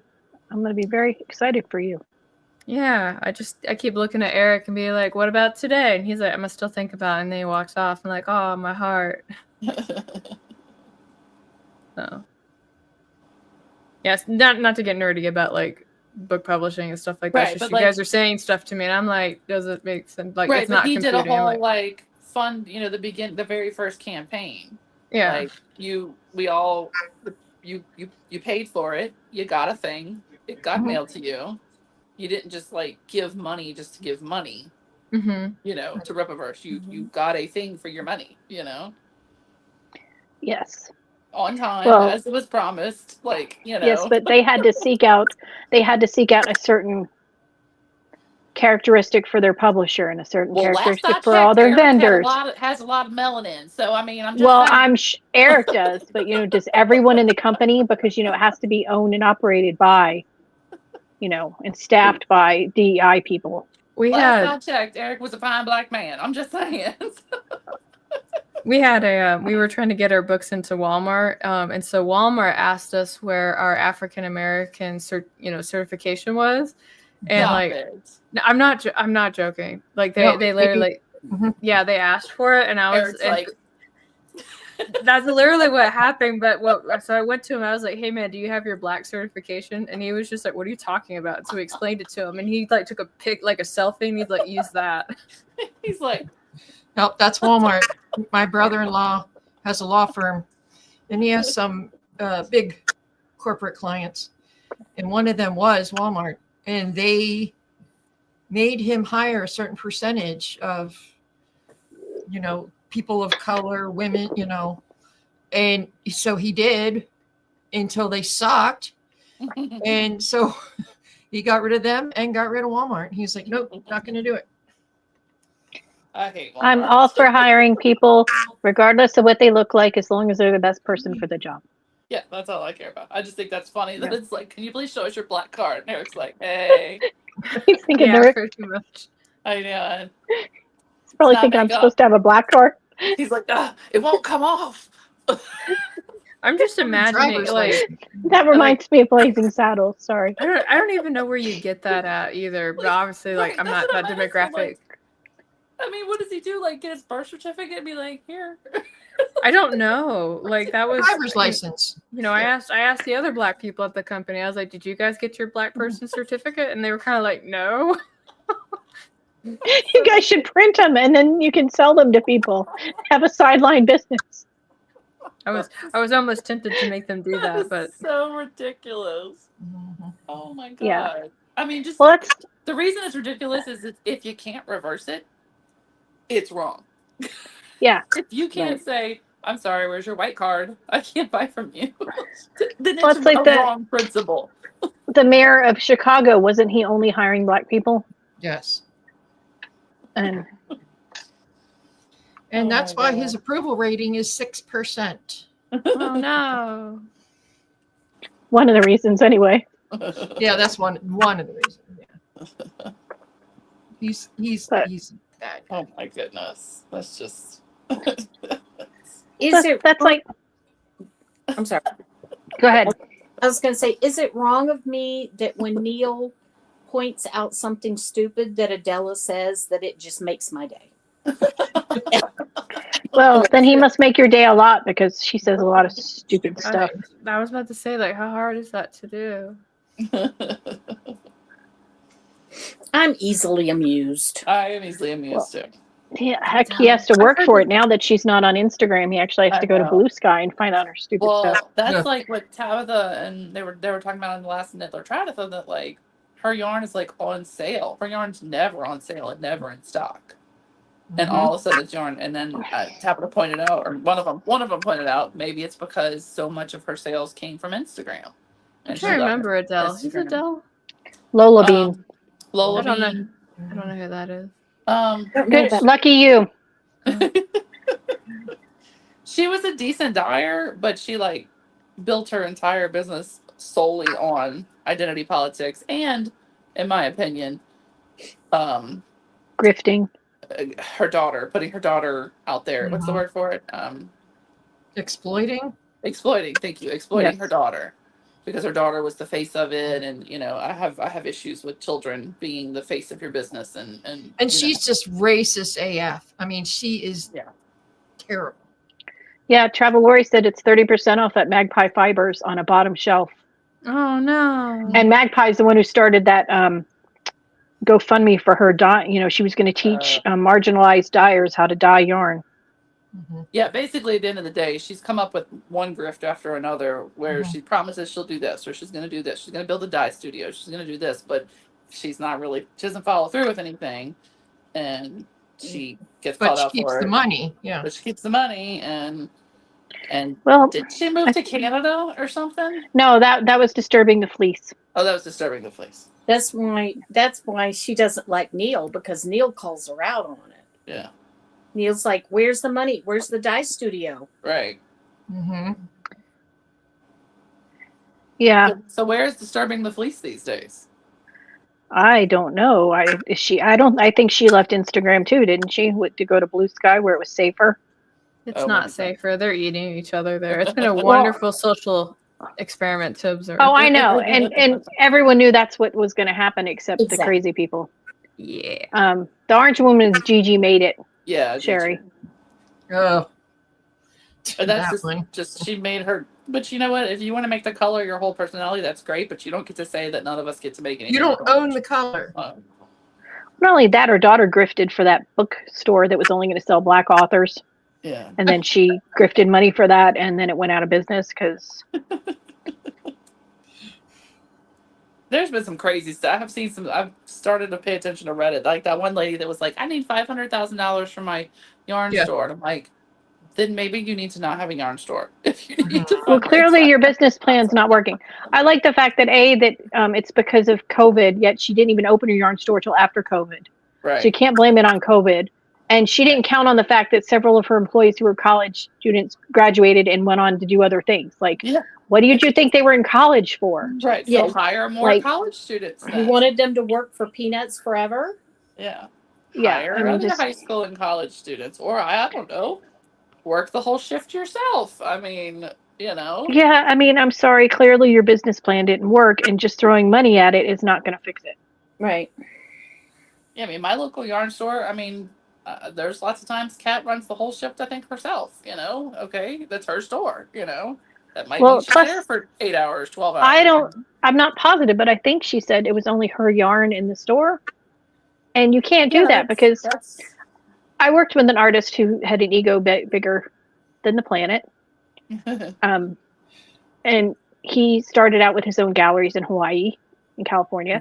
And then he realized that while people might come in because they recognize him, they recognize the big walls of the whales that he paints on them in every state, doesn't mean they're going to buy his art. So he started bringing in other artists because, yes, he's the main artist. It's his name on the door. It's his gallery. But he also knew that, people might want to buy something else. And he still makes money off of that. Like, just, it's like, you can't not every business is geared to just having one product. Right. By one manufacturer. Especially like I could kind of understand art to a point because, you tend to like an artist for their style. And I mean, I guess because in New Orleans we have a crap ton of artists, so it's not unusual for there to be multiple art studios that are just this guy, this one artist.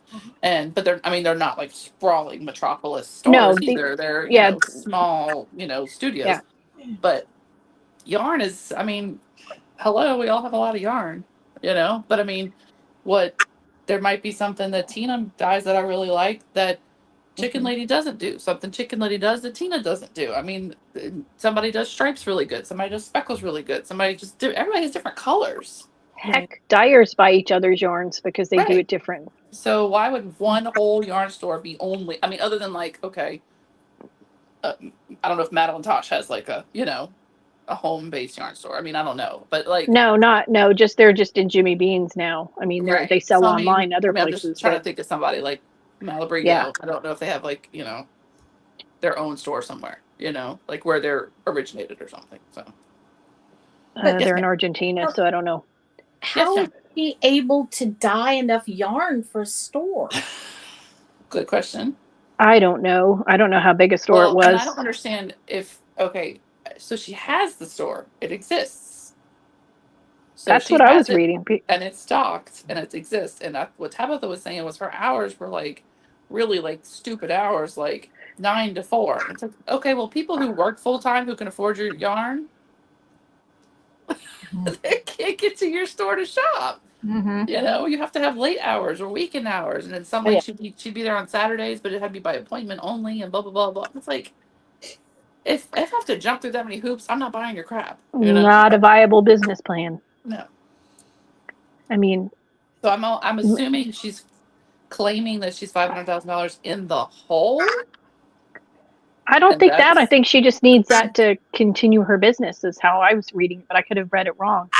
Well, then you need to just change how you do things and open more hours and bring in other dyers and host some free classes and host a knit night. You need to go out of business, is what you need to go out of business. Yeah. Because apparently what you're doing is not working. No. But there are things you can do to change that before you get to that point. Let's look at how other successful yarn shops do and maybe let's see what they do. Well, it's like that one in New York that was crowned, what's her name? When Neil did the deep dive on. Felicia, whatever her name was. I know who you're talking about. String Theory or something like that. Yeah. They kept doing GoFundMe's and you should donate because it's a Black-owned yarn store. Right. Okay, well, if they're not being run correctly, it doesn't matter who owns it. Right. And they eventually went out of business. Right. After several rounds, I think, of GoFundMe. There's been lots of businesses run by other races of people that have gone out of business too. If you run your business shitty, you run your business shitty. Doesn't matter what color you are. They could just fake their death and move on. I've heard of people doing that. Yeah. Mm-hmm. We have not had a good fake death in a while, I know. We have not. I'm not going to do it. We wouldn't ask you to do it. Oh, we'd make Neil do it, totally. The celebrations that would get if they thought Neil was gone? Oh, so what you And do then is make him get like one of those comical black mustaches and like have him come back as a different name. And when people try to accuse him that he's Neil, he'll be like, "No, I'm Teal" or something. It's not me. well, like on his podcast where he was right about to dox, and then he Oh, that was ended it. hilarious. The comments. Did you see that, oh my Carol? gosh. No, what was Oh it? my Oh, gosh. He set them up. He keeps getting accused of doxing people, and he's never done it. And so he had this evil idea to make an episode where he called it where he doxed the one where I doxed everyone. And he posted it 2 weeks ahead of time. We were all in on it and knew what was happening, but we weren't supposed to give it up that we knew. So he posted it, and people would go make comments. And Therese commented to somebody, and like, so then like literally they actually had they called the police on him. Like he has audio of him talking to a police officer about it. And so he does this whole episode and he explains everything that's happened, and he tells the truth of what's all happened and everything. And then he and there's people in the comments like, I can't wait for it. What were they saying? Like, we're waiting for your imminent arrest. Prepare for your imminent arrest. I've already reported this, and I'm going to report it again. I mean, it was. How could you support him? Some of us are in chat like, he hadn't done anything yet. Calling for his arrest when he hasn't done anything is pretty stupid. I remember seeing the thumbnail and the title, and I was like, he's not going to do that. Like, it's of course Neil. not. No, of course not. He's been doxed. People can't. So he knows how bad it is, and he would never do that. But they immediately. So right when he was getting ready to, then he just ends it.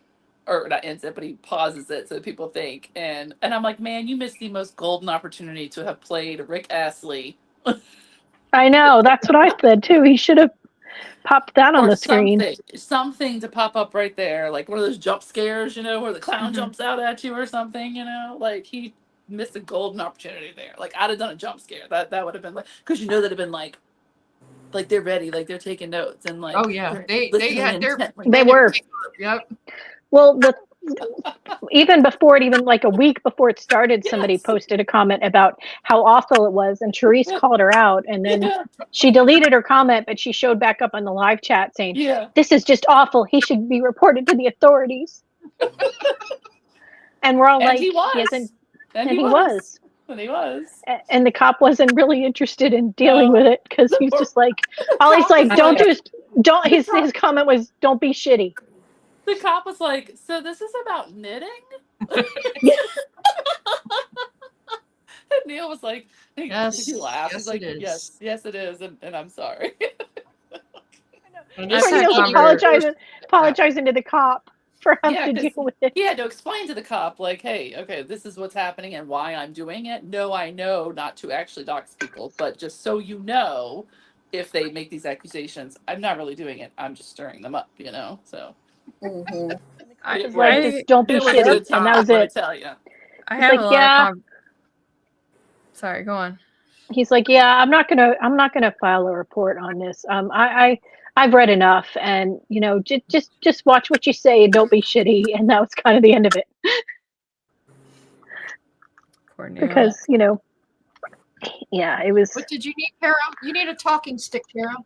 Oh, I was just gonna say, like, the stuff that you guys go through, like, every now and then people were like, "Oh man, the stuff that goes on in comics is wild," and I was like, no, it's not just like a comic thing, like it's just a cultural thing right now, because I feel like every group I go and talk to, like, there's something similar to this happening. Like, I've met several knittlers, and I've and all this other stuff, right? And it's made me very thoughtful to the fascist mindset of how we try to approach people that we don't like. And I'm not really a big fan of it, because one of the first things that happens is we try to dehumanize people and be like, well, they're not really a person. They're a terrible thing. That's, yeah. But you guys probably have like the more creative stories, because I just have people that do like IP thefts and like tracing and stuff like that. But you've got like yarn dyers like faking their death and everything. More than one, which is funny. Yeah, the fact it's happened a couple times. I should ask one of my friends because he's been in the industry, like both like, you know, with the big houses and out. I should ask him, like, you ever have like one of your assholes like fake their death? Like, I should find out. If they haven't, they should go into, you know, go on knitting and learn how to do it. Yeah, Of course, no one's been successful with it, but they still try. You mean But, you yeah. found them? You found Some them of them did. Well, the one, people lived in her town and saw her out and about, so they knew she wasn't dead. See, I didn't know any of this. I never know it either. I Well, depend on them. Those were like a long time ago. I know Mama Yeah. Monkey was back in, I want to say 2007, 2000. Yeah. Yeah, that was back, you know, and the mystical, what was it? Mystical mystical creation fibers. Mystical That Creations was or something. right Yeah. about the same time too. Yeah, and then there was that pattern designer who did it. Well, that was Remember Mama, her? that was Oh, Mama. that's right. That's right. Because her husband was releasing patterns after she supposedly died. And she so I was in this I don't know what you call it, where you knit part of a scarf and then you send it on to the next person and then they knit and then there's all these scarves and then eventually you get a scarf. Well, it was like the third stripe. I did it and the person I was supposed to send it to was Mama Monkey. So I'm like, oh, well, this scarf is done because there's nobody to send it to because she's dead. Oh. Oh man. At least, So that was weird. at least for a while, anyway. Gotta hate when you die and come back. Little resurrection. That's good for some folks, right? Yeah. Yeah, I don't think they went all the way with the dead part, though. Just, No. you know, but I mean, it's really easy to prove somebody's dead or not dead. Mm-hmm. You know? well, back then when the first one started, the internet wasn't as, I mean, you didn't have access to as much, you know, government type stuff through the internet that you do now. What year was that, you said? 2007-ish, somewhere around there. Yeah. We still had online public records then. Yeah. Yeah. And Facebook and yeah. What was that one with the timeline? Like you posted, but you posted sideways, like on a timeline. What was that? Oh. I can't think of it. I'll think of it as soon as we're done. Plurk. Plurk. Plurk. Plurk was a timeline, like a social media thing. Yeah. Plurk. Yeah. Because that was that whole Lime and Violet thing. Miss Violet, she was a grifter too. She was always begging for money for something. I ran across some of those back then because I was on Plurk and I did a whole thing where we had an internet radio channel, and because this was pre like lives on YouTube, you know, and so we had a internet which was pretty ahead of its time at the time, internet streaming thing, and crafters and artisans and different stuff, and it went on for a little while, and I had a show with a couple people, and we chit chat and we shared. That's how I met Birdie, Therese. That's how I met Birdie. Was through Plurking through that, and like we had a whole fundraiser for one of the people that was always on the radio chat with us, and in the end, it turned out that the stuff that was happening to him was not real, and the guy that ran the radio station was a total grifter in cahoots with him, and like took the money and took the donations and this and that. Like, do you guys remember the first British Big Brother? Yeah, vaguely. No, not really. So Too Long Didn't Read is that there was a guy that was in there that was trying to get like so what they did was like, you know, they would like vote you out like as a group, right? Or they would put your name in there and then the audience would pick like from that group. And so what he was doing was he was manipulating everybody so that way they wouldn't pick him, right? So everything from like, you know, oh, you know, my wife died and all this other stuff. And, you know, the people inside, they're cut off from the world, so they don't know stuff. But as he keeps saying stuff, like one of his family members comes out and says, that didn't happen, right? And so then next thing you know, people are researching it, and they're finding out that this guy's just a big fat liar. You know, he was never married. He wasn't trying to take care of his ailing, you know, grandmother and all this other stuff. and he was talking about how he was in the military. And so what the show did, and I thought was quite brilliant, is they put a military obstacle course as their weekly challenge. He failed it so hard, and it was like everybody watched him, and like that coming week he was out. Like they all voted for him. That is pretty smart. Yeah, Kat, that is one of the episodes that In the Moment did, was about some of the faked death type stuff in the knitting community. I thought her name was Pronoun in the Moment. Did she change it? Well, this was previous to Pronoun in the Moment, when it was still Emma in the Moment. Oh. That was actually wasn't a bad episode, because there was a lot of research on that. Mm-hmm. Man, this is like a real pronoun. It changes so fast I can't keep up.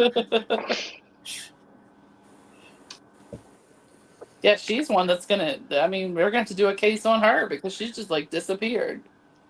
Well, when you're changing yourself, you have to have time to let that go through, I guess. I don't know. Yeah, but something else is going on there. Yeah, I think there's a lot of issues going on there. Which, I mean, like Neil said, if she really did change her name to Aspen, then okay, I'll call her Aspen. If that's really her name now, that's fine. Just like could be Princess Consuelo Banana Hammock, but she's still a girl. Rosanna Dana. Yeah. I don't know. I think there's a lot of things that are changing. Like, you can say a lot more without fear of being canceled. I've noticed a lot more of the knitting influencers aren't caving to things. Well, yeah, that's like with Reddit. Like, if you paid attention to Reddit, that's what's boggled me, is they're like, I mean, there's been posts of, well, why can't we just knit? I remember when that got you canceled. Well, really? You almost killed a man because he dared to say that. Like, what the hell? Short memories. Yeah. And lack of taking accountability for things. And like I was telling DK yesterday, I was like, man, the Ravelry landing page just, it could be more gay. I'm disappointed. They did not gay it up enough. Despite the book that says how to be more gay. Yeah, today's agenda, be more gay. Okay, well then you need to gay it up some more because you slacked. Yeah, but then that second page, they've got where you can put gay flair on your profile picture. Like, but really that's still not butt plugs, No, I know. You don't lead with butt plugs. I think they have nothing. Maybe they didn't like the backlash they got from the. Well, and the thing was, the backlash wasn't all from one side either. Right.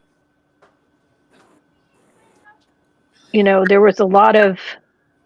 Well, they make a point of saying you can filter out, not safe for work stuff, but then you put it on the opening page. You can't filter that out. Yeah, I wouldn't let my kid go to that website. Right. Yeah. And there was a Reddit post the other day of a guy, I know he deleted the account, so who knows if it was a legit or he was just trying to stir the pot, but or if it was Neil just being an ass. But it said like, who knows? I thought about it. Like, it could have just been him. But he was like, I go to the library to look up stuff, and I'm like, which kind of was like, really, go to the library to look up stuff? That was like, really? But maybe. You don't know. Yeah. But then he was like, but then I want to show my boss something. So maybe he meant he works at the library. I don't know.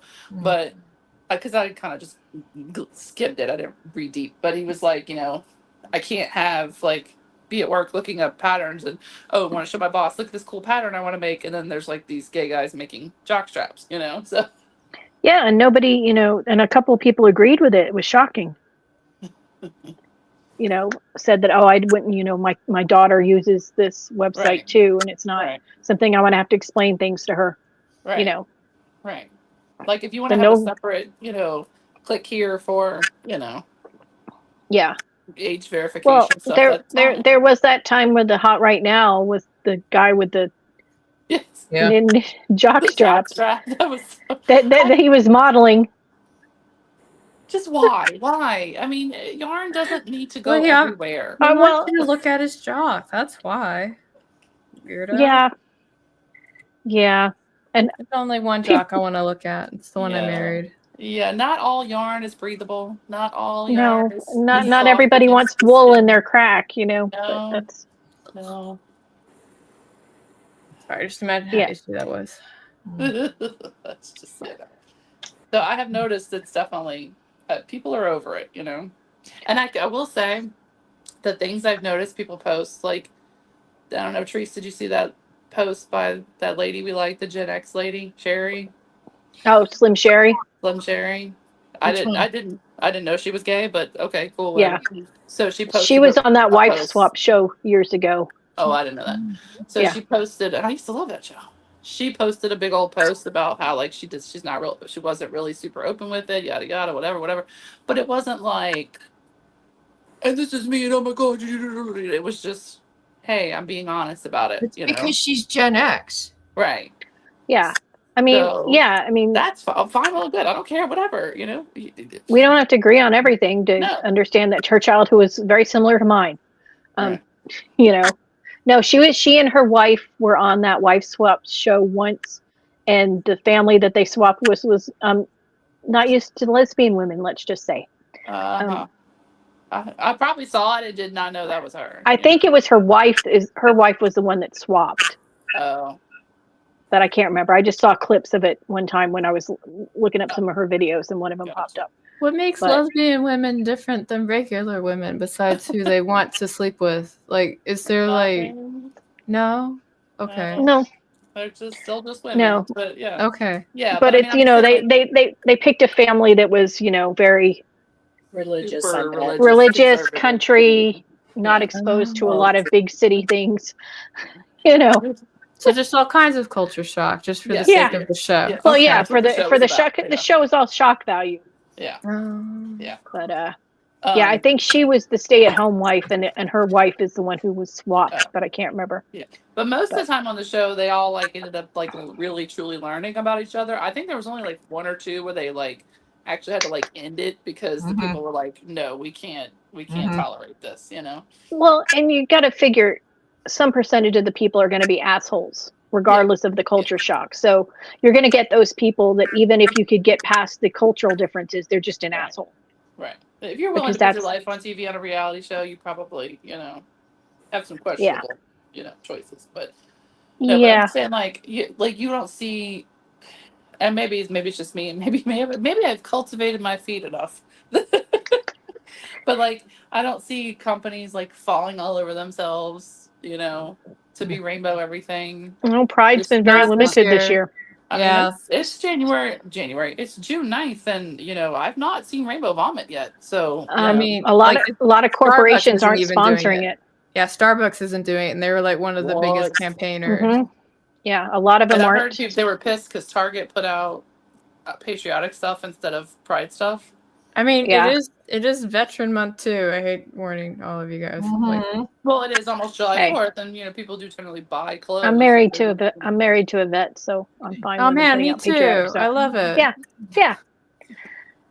But yeah, they said a lot of cities have canceled their celebrations because there's no sponsorship. Well, one canceled their Pride event because nobody wanted to go. Nobody signed up for it. Yeah, we have one, and it's small, but they do it. Whatever. I don't care. I don't care as long as they're clothed. Yeah, I don't care as long as you're clothed. Whatever. The nakedness down the street in public is in front of children. That's my that's my thing. Because but what was I going to say? Oh, I guess because a lot of them canceled Cinco de Mayo because people were afraid they were going to get picked up by ICE. So a lot of places my town. The Mexican margarita was flowing. Hey, your town is party central, so they're going to party no matter what. Remember, guys, we don't go to New Orleans on Labor Day weekend, though. We don't go to the French Quarter on Labor Day weekend. Because that is when Decadence Fest is. And it does not mean eat all the chocolate cake you want. We have the porn convention here. And sometimes it coincides with the video game convention, and sometimes it coincides with CES. I've been to CES when in the same building the porn convention was. So, things cross over. I met somebody who wrote scripts for porn. It was very enlightening. They told me a lot of things. So for example, the script is it's very similar to how they do normal scripts. Then when they get to the saucy part, they just write and then they have sex and tell the actors to improv. That's what happens. Oh, I'm wow. assuming there's not a lot of dialogue necessary, though. Not for the and then they have sex part, but usually it's kind of like, oh, I see that you're here, Mr. Milkman. It's like, yeah, I've got milk for you, I right? was just minding my own business, and I came to drop off the milk. Here you go. Oh no, my fridge broke. Can you help me fix it? I sure can. Oh, wait, I don't have my checkbook. How can I pay you? Oh, we'll Like that figure time it out. Joey on Friends was in a porno, and he's like, "I'm just here to fix the copier, ma'am." And they're like, "And then what do you do?" He's like, "And then I watch him have sex." Well, yeah, that answered a lot of questions for me. And actually one of the other things I thought was really interesting is that the costume companies that make the outfits for the superhero adulty films, right?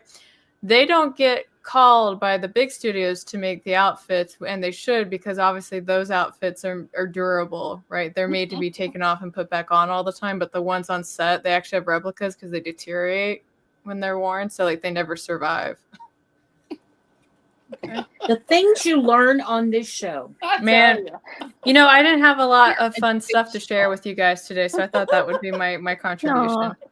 Sherry says the year was 1984, year of the World's Fair. I was 18 and got the shock of my life coming from the woodlands of Pennsylvania to the streets of New Orleans.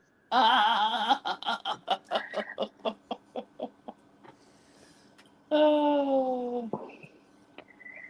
Hey, you walk down the street in Vegas, you get the porn and the escort stuff handed to you. Even if you're a child, sometimes you get the cards handed to you. Yeah. They've tried to clean that up, but yeah. Yeah, my doesn't son always work. My son went to Vegas for work, and he came back with a stack of trading cards Mm-hmm. for ladies of the evening. Or morning or afternoon. They're we went to a haunted house one year when I first moved here that was run by one of the strip clubs, because my husband they do that in New Orleans too. Yeah, he got tickets through work. He won something at work, and the prize was the tickets to this thing. So we went to it, and I'm like, and it was so lame because all they were doing was moaning, and there were strobe lights, and I was getting a migraine from the strobe lights. Like, I had to leave because the flashing lights. I can't do strobe. Yeah. And I'm just like, really, ladies, I'm not interested. Save it for the guy behind me because, he's the one that wanted to be here. Yeah. Well, we weren't married at the time, but there were a lot of unattached gentlemen who were there. It's because it's called Little Darlings is the name of the strip joint, and it was of course. Little Devils is what they would call their Halloween thing. And I'm like, no.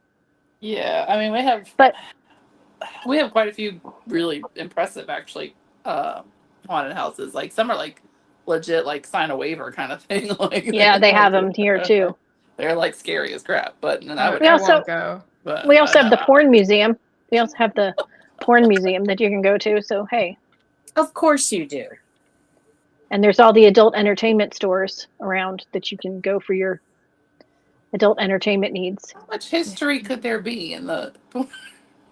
Probably a lot, but on that note, I have to go. So. Thank you for coming. Thanks for coming. A choice of words. Oh my goodness. And now I'm going now. Bye. Sorry. Neil will probably use that for something, but I need Caro's discipline that at 8:00 she's like, "That's it, ladies, I'm done. I gotta go." It's because she goes to bed early and gets up early. I know, but like, so I need her discipline. I know. You're at 2 hours. So what you're saying is more writing is done for dinosaur spicy romance books. Got it. Oh, let's not go back to the dinosaur. No, let's not. No. I didn't bring it up. Wasn't me. No, that was me. Wasn't me. Yeah, I mean, a lot of it's off the strip, Lizzie. I mean, it's there in Vegas. They try to clean up the strip so regular tourists don't see it. But some of the biggest, they put it this way: when CES comes to town, they fly in women from all across the country for the strip clubs. It's a computer. It's the computer convention, the giant computer convention. Oh, okay. And a couple 100,000 used to come. for this. It was the biggest convention every year, and they would fly in dancers and strippers from around the country to work at the clubs because they'd be so busy because that was their biggest week of the year. Right. Because the tourists would, come for the computers, stay for the strippers, Stay for the broads. Hey, we have male strip clubs too for the ladies. Totally. Yep. We have gay ones, straight ones. Yep. All kinds. A little bit of everything, There's been a gay strip club in New Orleans for decades. It's called Oz. We have those, and we also have the Thunder from Down Under stage show, which is the Australian version of Chippendales. But yeah. I need to eat dinner soon. Good too. But this was fun, and I'm glad Amy made it late, even though she still made a point of coming and joining us, which was awesome. I did not go to the gym, so that means I have to go Tuesday, Wednesday, and Friday. So. Look, Amy, I got Tunisian hooks. I saw y'all talking about all those, and I'm like, I'm not looking at you people. I'm not looking at you people. The price was really good, and they're well made. So, I mean, I've only done Tunisian like 3 times, and I didn't love it.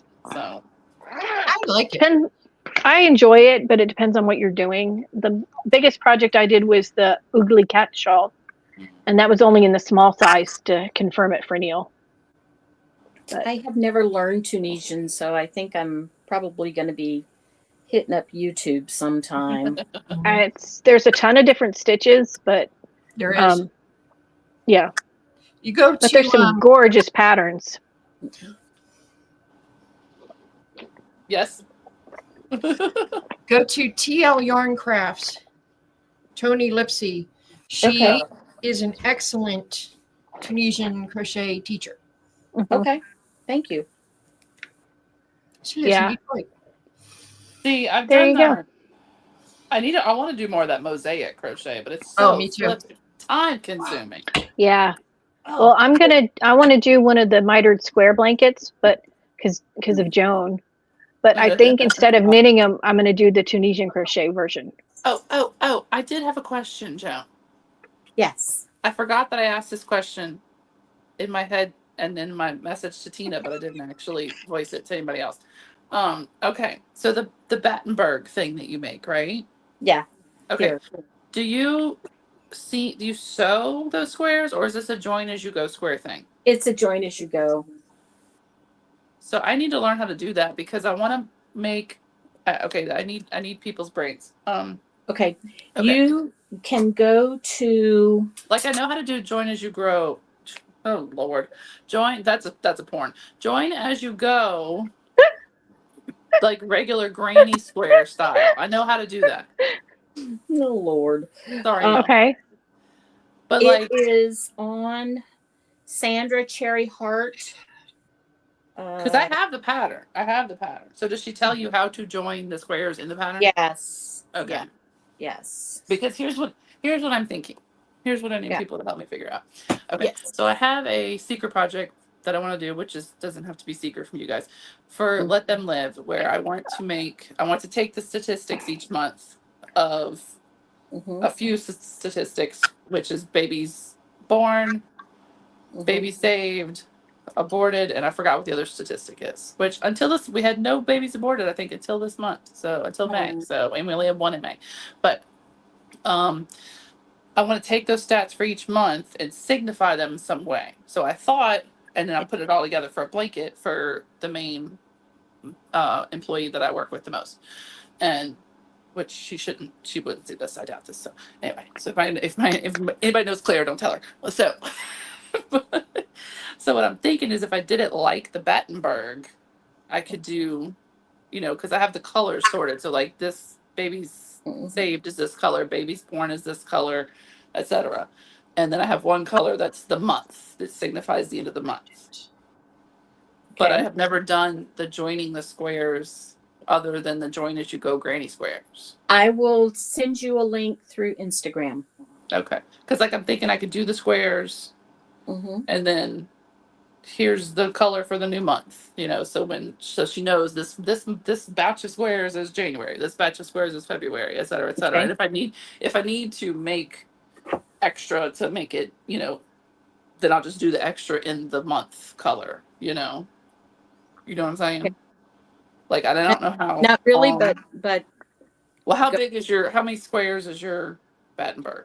well, my Battenberg is using a 2.25 crochet hook.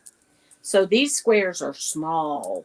Right. Which is fine. That's what I'm thinking. Because Okay. I'm talking like I'll have 27 squares for, say, January of just baby saved. Okay. So each month could have like 40 squares. Yeah. Well, this one, let's see. So You know what far, I'm saying? yeah. So far, 1, 2, 3, 6, 9. So are you working it 12, like that? Like, 15. This is 18 across, oh, okay. and then I don't know how wide it is. See, I had started. I was going to do it on point because that just looks so cute, and then I realized I don't want to crochet half. Right. No, I don't. I want squares, full squares. So No. I went. So then I'm trying to turn my on point to this. Okay, but you start in the corner and work your way. You can put it wherever. Oh, okay.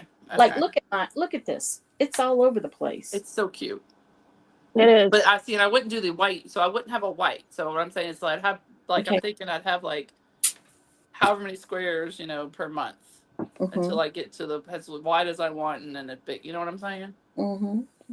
Well, how many rounds are in the square? 3. Yeah. Well, you could do the last round. Is that the connecting round, or is there a round before that? That's what you. Well, do.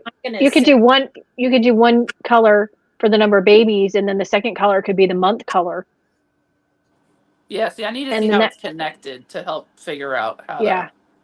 Okay, hang on. I'm trying to find it, and I'll send it to you. Just like when you do a join as you go, you make your, say you're doing a 4-round granny, and then your joining round is another round in whatever the color, fifth round. You want it to. Yeah. What you do is you make. Let me see if I can show you. That makes sense. What I'm trying to say. What I want to do. Yeah. So what you do? Okay, say you want to put. Let's do this one. Say you want to put a square here. Okay. Okay. So you crochet the 3 rounds of the square, and then you start joining here, and you join around. In whatever color is going to go in that square between. Right. Right. Oh, So, okay. So it's the same premise. It's the same premise basically as the join as you go. Yeah. You're more specific about where you place them to right. go. I'm gonna find her. Gotcha. I'm gonna find her videos, and I'll send them to you. Okay, cool. There's probably some more out there too, because it's a popular thing. I'm sure some people did some other videos too. Well, yeah, with other ways of joining. I just wasn't sure if that, because I saw a lady do a bunch of scrappy squares, and like they were that's what mine are. Really pretty, like the variegated, like really soft. It was gorgeous, and she joined them different than I'm used to doing the join as you go. Okay. So that's why I was wondering if that's how the Battenberg was done, because hers looks like a Battenberg, but it's just all variegated scraps. I am using leftover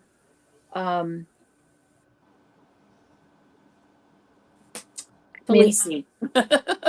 The color Felici. Each color length is enough for 1 square. Okay. See, and I'm using worsted. Like, I love this yarn, so I may only need like 2 rounds per square, because like this month in May, they said like if I choose to do the stat for women served, because the stats mean different things, So like this month for May, the women served was like 70. I'm like, okay, well I don't want to make 70 squares. Okay, let me see. All right, so this is her video of how to do it. Oh, okay. So I she will has a send video. this. Okay, send me that, please. It's probably what I'm thinking I need to do. I just need to Well, think about these how are- I put them these together. are solid granny squares. Yes. They're not in the middle. You do every stitch. Okay. So you wind up with 11 stitches. So I will send you this Okay, on cool. the modular join, and then you can, if you want, you can just go to her website and look at how she makes the squares. Okay. Because I think what I was going to do was make all, I'm not going to join them just yet because I want to see how many, but I want to keep them sorted. Like this is January's month stats and this is February's and et cetera. So at the end, the point at the end of the year, Mm-hmm. I will have a big enough blanket. Like it doesn't have to be like queen size or nothing, but big enough for her to use. Right. That shows, and like, so for the aborted, I was going to use white because I thought black was just this little too morbid. That's So a little bullish. Yeah. that's a little ghoulish. So, because I'm using like pastel purple and pastel pink and pastel blue, so I figured white would be fitting for, and so hopefully there's not very many of the squares. So I thought that would be visually impressive for her to see. Mm-hmm. Out of all the squares, there's only a few white ones, What do you want me to send it to? Pro Life Knitter? Wherever, or Telegram or whatever. Well, wherever. Yeah, I could be on Instagram. That's fine. Because I was trying to figure out how. I'm like, at first I did rows and I did like several rows and then I ripped it out because I was like, man, because I'm like 27 rows is a lot of, like, if I'm making it big enough for her, I'm like, it would end up like okay. Like those temperature ones that are like that they stand on the top of the stairs and it's like. Mm-hmm. I was like, wait. Yeah, if I ever finish my temperature one, it's going to be giant. See, I did the baseball one. I still have to put the around it. But I had to do it in single crochet, so it's like dense, it's bulletproof. If I had made it any bigger, 162 games, the thing would have been giant. Right. Well, I saw a temperature one I liked that I liked how they set it, the colors, because it looks like a calendar. It looks like that's cool. Oh, it's that. Yeah. Maybe that's kind of what I need to do. I like that. Yeah. So and then how many squares is in their little calendar month? Because that would be kind of cool if I could figure out how to do that.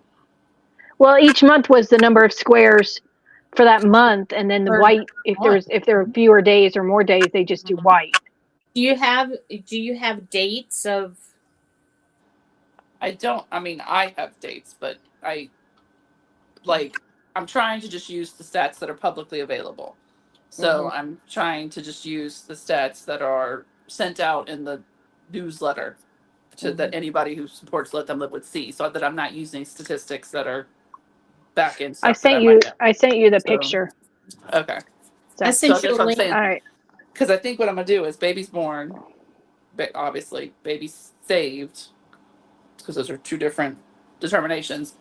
But if I do women served, that's could be, like I said, 70 squares a month. Because served doesn't mean that it could mean we referred them to other resources. So I was trying to pick just the top 3 or 4. Well, you could do. I mean, if you had you didn't want to do 70 squares, but you could do 35. You could do a square and have them half and half, so that or a line through it to say this is 2. This represents 2, or however.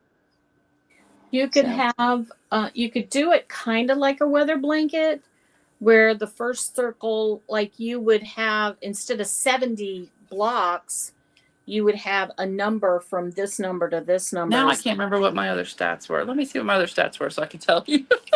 Let me go see, because I have them saved. Let me see. Please hold. Thank you. Yeah, and then thank you for your brains. Hold on. And then we're gonna have to go soon because. Yes. Okay. So y'all can still. No, it's fine. No, it's you fine. can hear me, right? Okay. Yep. Yeah. All right. So that was November, December. Okay. So January. So I was doing baby saved in purple, new financial plans in pink, baby choose abortion white, and baby's born 7. But see, because the other stats are number of women reached out, chose life with resources. They don't necessarily have a stat every month for each one of those things, because not every metric is saved. Right. You know what I'm saying?